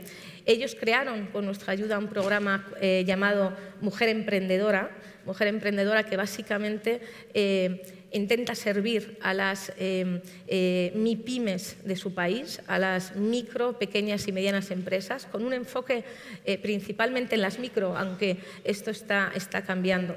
Solamente en los dos primeros años de actuación de este programa, básicamente su cobertura creció de un 22 a un 34%, con lo cual ellos han sabido ver una clara oportunidad en desarrollar programas que intentan cubrir las necesidades financieras de estas empresas o de estas empresarias. A lo largo de estos años, desde el 2012, han pasado ya pues 6 años, hemos aprendido algunas cosas que han funcionado y otras que no. Pero creemos que ha habido una muy importante que podemos decir que ha sido una tendencia general en todos estos bancos. Hemos visto que es muy difícil ser el banco de la mujer si no eres el empleador de la mujer. Entonces, también estamos trabajando con bancos para que empiecen a ver la propuesta de valor a sus propias empleadas, a crear programas de liderazgo que verdaderamente promuevan esa equidad de género en su propia estructura. Con lo cual, por un lado, les ayudamos a ver la oportunidad en ese mercado femenino, mercado de la mujer, ¿no? Lo que llaman en inglés el women's market, pero también en su propia estructura. Y ahí, bueno, les ayudamos con cambio de políticas, mejora, toma de nuevas prácticas y también algunas oportunidades de programas de liderazgo y de mentoría. En este sentido, también recientemente lanzamos una herramienta que se llama WEP, con P, Women Empowerment Principles Gap Analysis, con ONU Mujeres y con algunos otros socios estratégicos. Y básicamente lo que les permite a todos estos bancos es medir dónde están en todas estas estrategias de género. Medir por una razón. Primero, porque es muy difícil tomar acción si no sabes dónde estás. Y luego, porque en el fondo tienes que también compararte con otros actores del mercado, no solamente donde tú operas, sino a nivel internacional, para tomar lo mejor de lo que ha funcionado e intentar evitar aquellas cosas que no lo han hecho. Y desde entonces, bueno, en estos últimos 2 años hemos trabajado con 25 entidades, estamos aprendiendo mucho y creemos que es fundamental, como decía, intentar ayudar al sector financiero a ver esa oportunidad de financiación de la mujer, pero sin esa sensibilidad de también querer ver dentro de su propia casa de cuáles son las oportunidades, es muy difícil de hacerlo. Con lo cual, con ese sentido, hemos estado trabajando desde BitInvest en programas pioneros para ayudar a la mujer empresaria de América Latina y el Caribe a través de todos estos bancos locales. Muchas gracias. Gracias, Irma.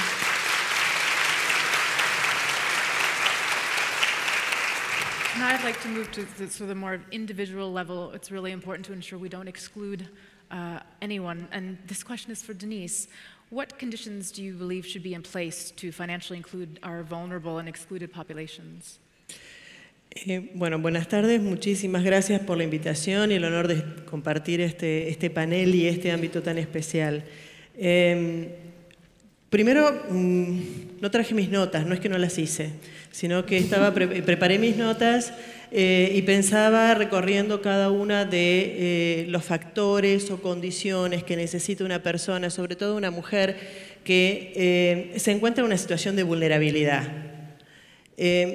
Y empecé a recorrer y pensaba, bueno, necesita información clara, precisa, transparente, sin letra chica, necesita productos diseñados para el uso de los servicios que quiere utilizar, para qué quiere servicios financieros. Necesita educación financiera para tomar decisiones adecuadas, necesita cercanía, proximidad, accesibilidad, conectividad. Y cuando estaba terminando mi lista dije, bueno, pero esto en realidad es lo que necesitamos todos. Todos, no importa clientes de qué seamos, lo primero que necesitamos es que nuestro proveedor nos reconozca como un cliente con derechos y obligaciones. Que reconozca mi particularidad, que me conozca. Frente a esto, lo que necesitamos es que realmente se haga un trabajo, y esto es muy complementario de lo que se dijo ya en el panel. Necesitamos que se reconozca como un segmento que tiene que ser estudiado, que tiene que ser analizado, conocido, para poder justamente desarrollar y entregar esos servicios a la medida del uso que necesita hacer la mujer, ¿sí? La mujer sí tiene una conducta distinta frente a los servicios financieros. Cuando yo trabajo en una organización que atiende actualmente a 250.000 mujeres microemprendedoras. Y cuando analizamos el uso que hace de los microcréditos, lo que vemos es que sí, el uso puede ser distinto del que hace el hombre, Y lo que vamos a ver cuando una mujer tiene acceso a inclusión financiera es que se observa una mejor alimentación de la familia, se observa mayor inversión en la educación de los hijos, se observa un mejor acceso a los servicios de salud. Este es el destino que hace la mujer de los servicios financieros cuando los tiene, ¿sí? Entonces es una inversión, esta inclusión financiera de la mujer es una inversión en el bienestar general, ¿sí? En el bienestar común. Y no porque la mujer no aspire a tener un negocio rentable, escalable, grande, sino porque un poco también por la tradición de su rol ha permanecido, también ha tenido todas las necesidades de la familia, pero también es la gran oportunidad de desarrollar este tipo de servicios adecuados y accesibles para la mujer. Gracias, Denise. So I'd like to incorporate questions from the audience into our next round here. And going back to Alfred and thinking about the promise of digital financial services, this question is, as proven in countries such as India, digital ID policies have shown to be effective. Can you let us know which are the main barriers to implementing those kind of policies? Yeah, thank you very much for the question. On the digital financial services and the promise, I think we are very aware we have 1 billion unreached women in the world, but we have 600 million women among those 1 billion who actually have a mobile phone. And the question is, why don't they use it and get access to digital financial services? And indeed, we have also seen a lot of progress in the last year. Only we saw the number of women using digital payment have increased to 40%, which was formerly 30%. So there is movement. But it is also interesting to see that, and we see, of course, the role of biometric identification, which is an important means, the financial education for women, which is an important means, even financial consumer protection, which is important. But we do see also some developments which should caution us. And you're mentioning India, and this is interesting because India is among the countries that have moved very, very fast on digital financial inclusion. And as you know, in the last Global Findex, which covers 2014 to 2017, we have actually seen that 457 million Indians have been banked just in 3 years. And many of them are women. But now it is also astonishing to see that 48%, almost 50% of this big number, these are dormant accounts. They're not used. They're dormant. And why are they dormant? And this, I think, points us clearly to how can we, in fact, help small customers, including women, to understand financial services, to use financial services. And that brings me back to the very important question that I think Sonia in the previous panel brought up. She talked about digital inclusion and the necessity of utilization. It's the same story in digital financial inclusion. Usage is extremely important. But there's also another caution which I want to bring out, and this is important also for the W20. Technology comes with risks, and regulators are very concerned about risks. Now, blockchain technology, machine learning, big data, biometric identification, you have it. That all comes with risks, especially for those ones who are not literate. So what we need to do is we need to make sure that these small customers who get exposed to these new technologies are protected. And that, again, brings me back to usage and quality of financial services. Because if we don't do that, we might face a situation where this hype around financial inclusion can actually convert into a backlash against financial inclusion. And that would actually mean a backlash against financial inclusion is also a backlash against women's financial inclusion. So we need to work very hard to make sure that access is complemented by usage and quality of financial service. And that brings us to everything I said: market conduct, financial education, financial capability, awareness. That is where we have to start, and that's very bottom-up. And I think that's why we are here, because we also understand that regulators have to take this perspective. I don't want to go on. It's a very interesting topic, but there are other panelists. Thank you so much. Thank you, and thank you to the audience for the question. So we only have a few minutes left. We'll try to get through the rest of the panel again. And to Rebecca, so I'm curious, how can commercial financial institutions incorporate better practices to include women in financial services? And I'm specifically thinking about why is a strong internal diversity and inclusion practice important to serving women customers? Absolutely, and I think this usage question is also quite relevant to this. But what we've seen is that banks' traditional business models have focused on being gender neutral. However, this has really come at an expense, and the expense has been mostly to women. And it's really important, as was said already, for banks to recognize that women and men make financial decisions differently. And they really need to approach things from a gender-intelligent approach. And it is not about putting one customer before another one, putting one customer first. No, it's about being a customer-centric institution. And I think a lot of other industries and sectors have recognized this and really embedded customer-centric approaches. Unfortunately, the financial services industry has been very slow to do this. And this involves a number of things, including making sure that you have that you manage the barriers to capital, like reducing collateral problems. A lot of the things that Hema mentioned in terms of non-financial services. We see that women need more information to make decisions. They need more time. Many women tend to be less financially literate, so they need more financial education, as Alfred was saying. Networking is a big issue. One study we saw that on average women have 15 people in their network, whereas men have 80. And there's a direct correlation between a business's success and the size of their network. And recognition is also very important. Women tend to be less visible. So all of these areas are areas where financial institutions can really make a difference, and we've seen a lot of our members establish programs. To answer the second question, internal diversity is absolutely key. What we've seen in the practices from our banks is that there's a lot of research out there that shows the business case of internal diversity. So for instance, McKinsey showed that the most diverse companies at the executive level were actually 20% more likely to outperform others in profitability. So the business case has been made.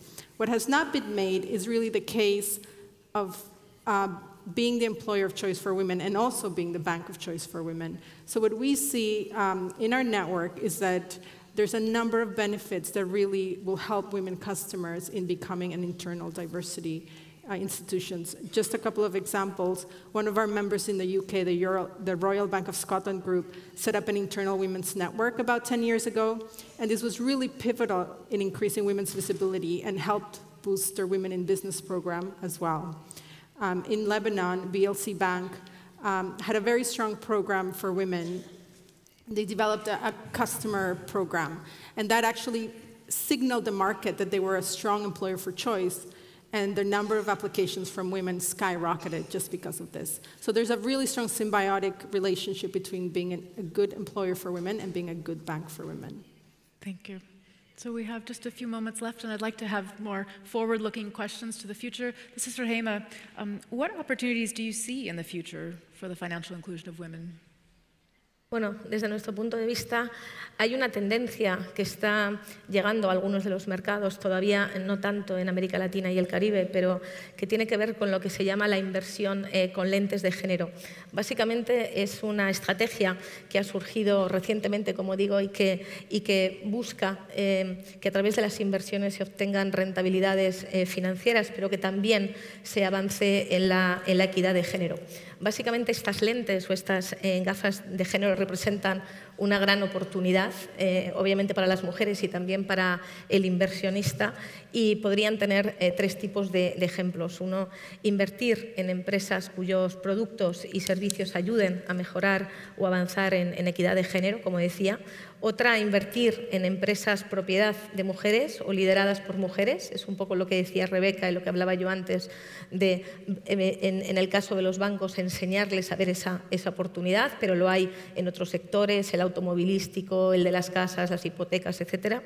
Y luego invertir en empresas que tengan políticas y programas que promuevan la equidad de género dentro de su propia organización. Hay diferentes tipos de activos en los cuales uno puede invertir si quiere verdaderamente utilizar su dinero para promover la equidad de género. Tradicionalmente han venido de las microfinanzas, poco a poco bancos, cada vez más fondos de inversión, y recientemente incluso bonos de género. Ha habido un banco en Chile, Banco Estado, que ha sido pionero en lanzar estos fondos y ha tenido mucho éxito haciéndolo en Japón, donde hay unos tipos de inversionistas que tienen mucho interés en todos estos bonos sociales y de género. Y luego recientemente han salido muchos índices que ayudan a los inversionistas a nivel institucional o a nivel individual, como nosotros mismos, a ver cuáles son esas buenas prácticas que hacen las empresas y decidir si queremos invertir en ellos o no, porque son pioneros o porque al menos predican con el ejemplo y son empresas que están llevando a cabo buenos proyectos por esa equidad de género. Uno, probablemente el que más éxito tiene a día de hoy es el Bloomberg Gender Equality Index. Hay a día de hoy más de 100 empresas y de esas hay 4 bancos latinoamericanos, Banorte en México, Santander a nivel global, Santander en Chile y también Itaú y BBVA, con lo cual poco a poco vemos que hay muchas más oportunidades para invertir en este tipo de cosas. Pero también creemos que tenemos que seguir innovando, que tenemos que intentar buscar nuevas soluciones financieras para promover toda esa equidad, ¿no? Y recientemente nosotros hemos generado un producto muy innovador que ha tenido mucho éxito y que básicamente lo que hace es unir esfuerzos con clientes a los cuales les damos un beneficio en la tasa, es decir, les bonificamos el precio de sus préstamos si llevan a cabo con éxito, obviamente, ciertos proyectos que promuevan esa inclusión y esa diversidad que estamos buscando. Lo hemos hecho con mucho éxito en Óptima Energía en México y también con 2 proyectos en Argentina, de los cuales nos sentimos muy orgullosos, La Castellana y Achiras, 2 proyectos energéticos bajo el programa Renovar, que se ha llevado a cabo recientemente en Argentina para impulsar el uso de las energías renovables. Ahí hemos trabajado con estas empresas para que creen programas para incluir en su fuerza laboral a mujeres en STEM, para coliderar con ellos el desarrollo de programas de liderazgo y de training y también para ayudar, ¿por qué no?, a que mujeres empiecen a trabajar en algunos sectores o en algunos oficios que tradicionalmente han estado más dedicados al hombre, como puede ser poner paneles solares, ¿no? Con lo cual, en este sentido, creemos que tenemos que seguir continuamente innovando para unir esfuerzos con distintos actores del sector financiero, porque, como he dicho anteriormente, el reto es muy importante y existen distintas oportunidades, no solamente las microfinanzas o los bancos, sino cada vez más tipos de inversiones alternativas que también se pueden poner ese lente de género y verdaderamente contribuir a tener una sociedad mucho más equitativa y, sin duda alguna, diversa, ¿no? Gracias. Thank you. So unfortunately, we don't have time for further questions, but I want to thank you again for the opportunity to share all this information with you. Muchas gracias.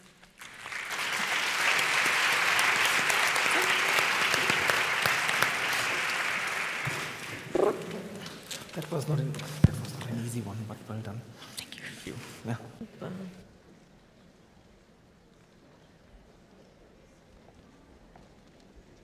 Muchas gracias, las panelistas. El legado del W20 es uno de los más grandes desafíos y sentimos un gran orgullo cuando son nuestros partners quienes hacen nuestras ideas y nuestros proyectos realidad. Ahora va a venir un momento emotivo seguramente, porque vamos a volver a invitar a Susana Balbo al escenario para presentar junto al Banco Interamericano de Desarrollo el importante legado de trabajo del W20 para toda la región. Susana.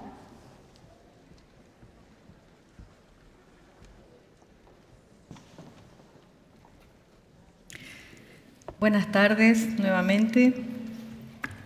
Bueno, cuando asumimos la presidencia de W20 nos propusimos que queríamos acciones concretas, queríamos poder dejar legados concretos.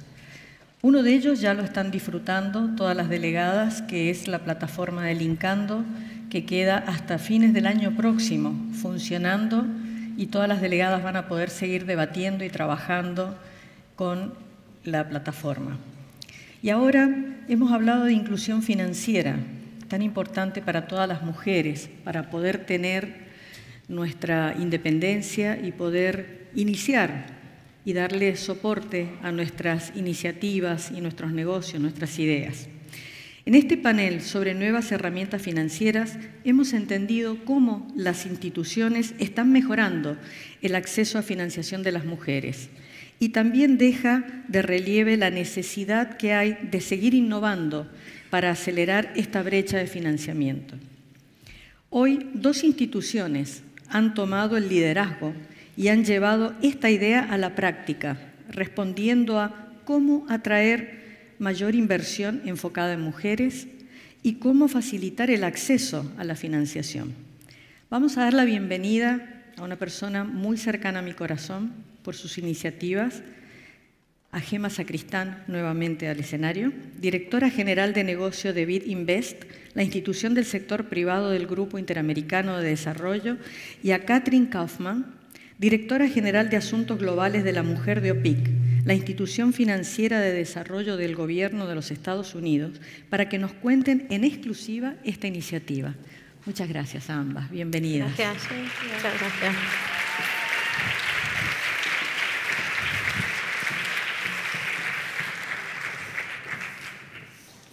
The credit gap, the wage gap, the labor participation gap, the digital divide, gender-based violence, the ever-persistent and incredibly frustrating unconscious bias, all the factors that fed into the estimated 217 years before we get to see relative economic parity makes achieving SDG 5 by 2030 feel like a distant dream. I work for a financial institution that cannot afford 217 years. The United States Development Finance Institution has been investing in emerging markets since our inception in 1971. Can you believe last year we came to the enlightened understanding that to best achieve economic prosperity and global stability, the most effective thing we can do is empower women. But here we are, and we're jumping in big. Last year, we announced 2X. It's a $1 billion commitment to invest in women around the world. It's the single largest financing commitment that the United States government has ever made to global women's empowerment. A month later, we did not take our time. We came down to the region. We wanted to show our commitment to the women in Latin America, and we announced 2X Americas, which is a $500 million commitment to the women right here. Then we took just a little more time, and we went to the G7, and we asked the world's largest economies to join us. We proposed that they also take the 2X challenge, and they accepted, and now the G7 development finance institutions together have committed to an additional $3 billion to provide women around the world with access to capital, jobs, skills, and services. And here we are today with another big announcement for this region. Not bad for 1 year. So when it comes to really moving the needle on gender equality, it can feel real overwhelming. But when you act with passion, when you put your money where your mouth is, and most importantly, when you do it together, you can make a real difference. I am so honored to be here today with our most important partner in the region, IDB Invest. And I guess I'll turn it over to Gema to tell you what we've been working for a long time, very long, hard time on, and to give you the big announcement for today. Muchas gracias. Sin duda alguna, un placer estar aquí en el escenario con OPIC para anunciar lo que va a ser el primer fondo de lentes de género de América Latina y el Caribe. Como he dicho,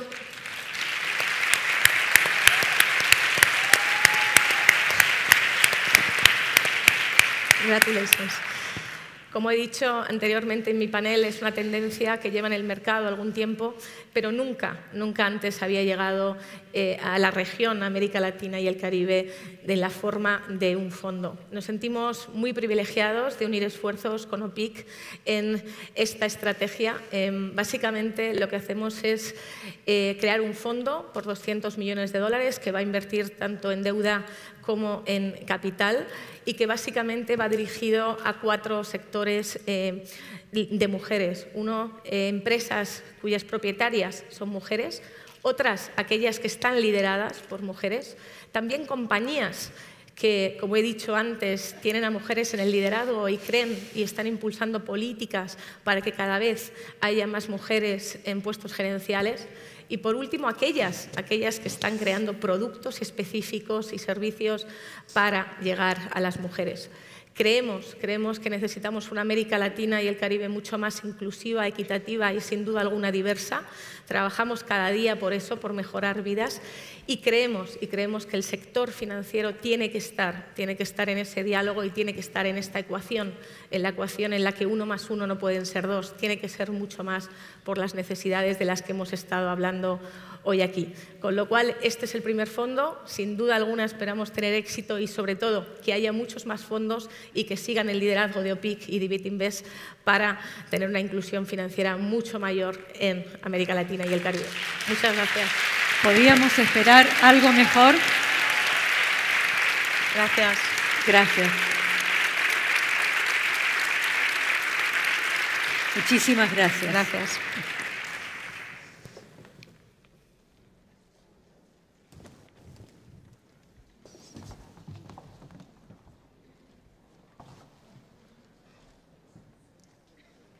Como ya les conté anteriormente, el trabajo del W20 cuenta con el apoyo de distintas organizaciones y a pesar de definir sus cuatro áreas de trabajo, se ha propuesto elevar la discusión sobre la perspectiva de género en otros aspectos.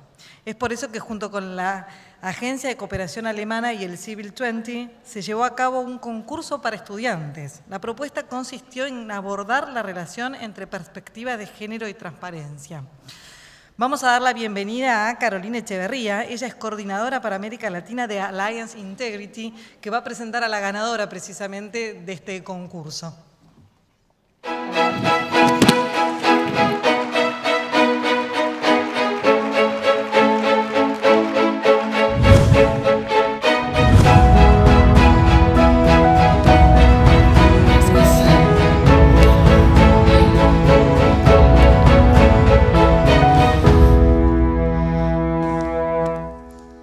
So good afternoon. For me, it's a pleasure to be here today, especially after this amazing announcement.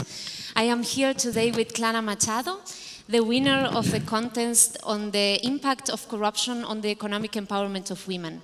This is a contest organized by Alliance for Integrity, an initiative that promotes integrity in the economic system that I represent, and also the C20, the W20, and with the support of LATAM.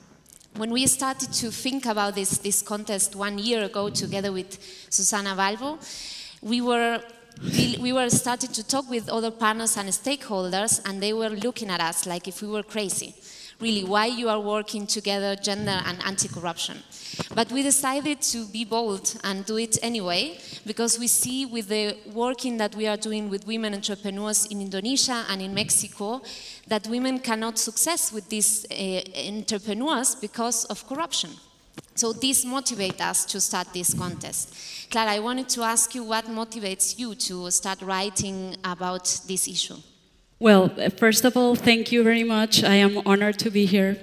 And what motivated me to participate and to write is something very personal, is my life story. I come from a country that has been deeply destroyed by corruption, and I wanted to look into it and see also how it affects women, because not only am I a woman, I am a mother, and I am a woman with a desire and a dream to change the world. So that was my main motivation, and also that for 10 years I have been working on a project teaching teachers and parents to raise their children as critical thinkers. So that was mainly what propelled me to write about this and participate. Great. So Clara is from Venezuela and is now studying in the University Centro from Mexico. Correct. Could you share with us, please don't spoil the paper that you can download in our webpage, but could you share with us which are the main conclusions of this paper? Yes, well, basically what I learned from this experience is that there's still so much to be learned about corruption and gender. There's a definite correlation, but there's a huge lack of information. We need, first of all, to address the problem. We need to define what is corruption and to understand it. You would be amazed at how many doubts and confusion there is about corruption in all scales of society. And the same thing happens with gender. When I started writing and investigating, since I couldn't find information, I had to go out and interview people. And a lot of people looked at me as if I were crazy, because what is gender? Why are you asking about that? Isn't it obvious? And it really isn't. So I realized that we have a view of the world that is basically a male view of the world. And we have to create a female view of the world. We have to create our own identity. It's something that remains to be done. So my main conclusion from this paper is that, yes, we do need some policies that are practical and immediate to solve all the issues that we know women have, like childcare, like access to credit, like institutions, democratic institutions that are able to meet their needs. But we need something deeper to have a real transformation of society. We need critical thinking. We need education and empowerment. We need the girls to grow up to realize not only that they are able to do what they want, but that is possible and that they can fulfill their potential. Yes, I think education is the key, no? What we still see with the women that we work in Indonesia, with these women entrepreneurs, is that they don't know how to face corruption, no? They don't know how to answer to corruption. So do you think this should start in the very beginning, this training on how to face corruption and how to be able to stand against corruption from childhood, or this should be made in the university? It has to start at the very beginning, because we have to, in order to have free societies, we need to have those values installed from the very beginning. We need to re-educate the entire society. We need to do it ourselves and to free ourselves through thinking and culture. But we definitely have to start with young girls so that they realize that they can fulfill their potential. I think the important thing in life is that you realize that perhaps the probability is maybe not very high, but you have to believe that it's possible. And that is something that is installed through education at the very beginning. So yes, definitely, there needs to be an effort to work with young girls. You know, this year is a unique year for me for this topic of gender and anti-corruption. For the first time, the Women 20 is talking about that. For the first time, the C20 has a specific working group, and they made 2 recommendations to the G20. One recommendation was to recognize sexual favors as a type of corruption. And the second recommendation was to start creating data about the matter, no? Because there is no information about how corruption impacts differently men and women, and what is the role of women in the fight against corruption. Did you face this lack of information and data on the topic when you were investigating? Absolutely. It's something like we were talking at the beginning, there's really basically no information, no research done about it. It's something that is very new. And the thing is that people at the beginning don't see the correlation. They see corruption as something that is just political and not necessarily related to the gender issue. And the problem is that the abuse of power when it comes to women is very, very high, and it's very difficult. It's filled with stereotypes. So there are a lot of paradigms that we have to break. And in order to break them, and in order to face the issues, we need to go out and research about them. So your paper focuses on Mexico, no? Where you're studying. Exactly. But we are a global initiative. We are in the W20, that it's also global. Do you think this exchange between the countries could be useful for change the culture in this topic of gender and anti-corruption, or do you think it's something really typical for each country? I think that the issue needs to be looked at in different ways. I think we have to address it globally because definitely it's not something that is as isolated to a country or to a part of the world. But I think we also have to listen to women globally, regionally, and locally, because cultural issues definitely affect how corruption is defined and how gender is defined. I think one of the challenges that I faced when I started writing about this, and even coming here, a lot of people were asking me, well, why are you going to W20? Like, the women are, like, there's just one type of women, and we are so diverse, we're each unique. So in that sense, I think that in order for countries to really adopt policies that face this issue, they also have to listen culturally and locally to their communities so that whatever policies they put in place are really effective in time and that a real transformation can take place generally for all of us.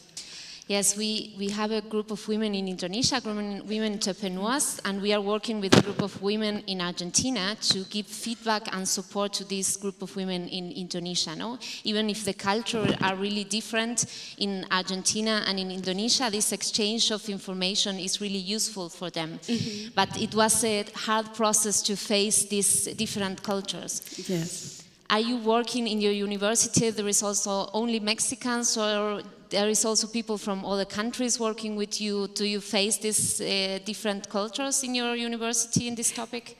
Well, definitely Centro in Mexico City is a university that is extremely open to, it works a lot with the community and it's open to people from all over the world. We constantly have conferences and meetings and are just nurtured in the idea that we belong. We have to work with our communities, but that we are also starting to change the world in general and to have an impact, a global impact. So there are problems that I look at it from the Latin American point of view because I am from Venezuela and Latin America is a continent that I definitely want to be contribute to the narrative of a new continent, but we also have a sense of the global scale and that we form part of a bigger community.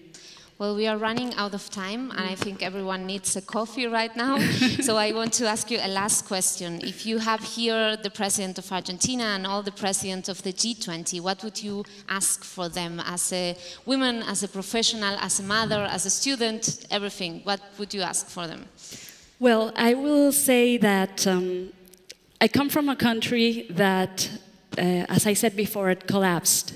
And since that happened, and since 2 years ago, I moved away looking for something that I didn't know exactly what it was.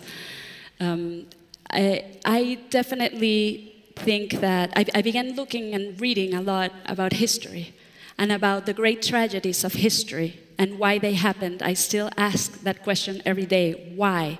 Why do tragedies happen and so many people suffer and die? And why we women, half of the population of the world, are still vulnerable and still inferior and facing so many challenges? And I was thinking and looking through books these days, and I found this answer. It said that the tragedies of humanity happen when imagination fails. When we fail to imagine that the worst can happen, it happens. And so I think that we as a generation, them as leaders, us as civil societies, me as a mother, as a writer, as a woman, we have a responsibility to imagine the worst, but we also have the responsibility to imagine that we can transform the world. And if we cultivate imagination and critical thinking, I am sure we can put into practice all the wonderful things that we have talked about here today. Digital inclusion, the inclusion of women from rural areas, financial transformation. But we have to imagine it first, and we have to think about it. So what I would ask them would be to invest in policies that also take into account education and development of critical thinking and culture, because it's the only way we can be successful in changing as women and as society. Great, thank you very much. And thank you. And Last but not least, I'm sorry, I am a millennial, so we have to make a selfie. So please say cheers. We're going to ask you to.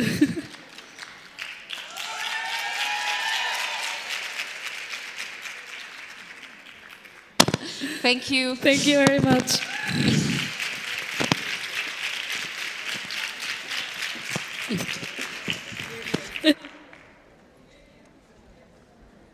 Les proponemos un descanso, los invitamos a compartir el último break y tal como hicieron las chicas con las selfies, les proponemos que participen en las redes.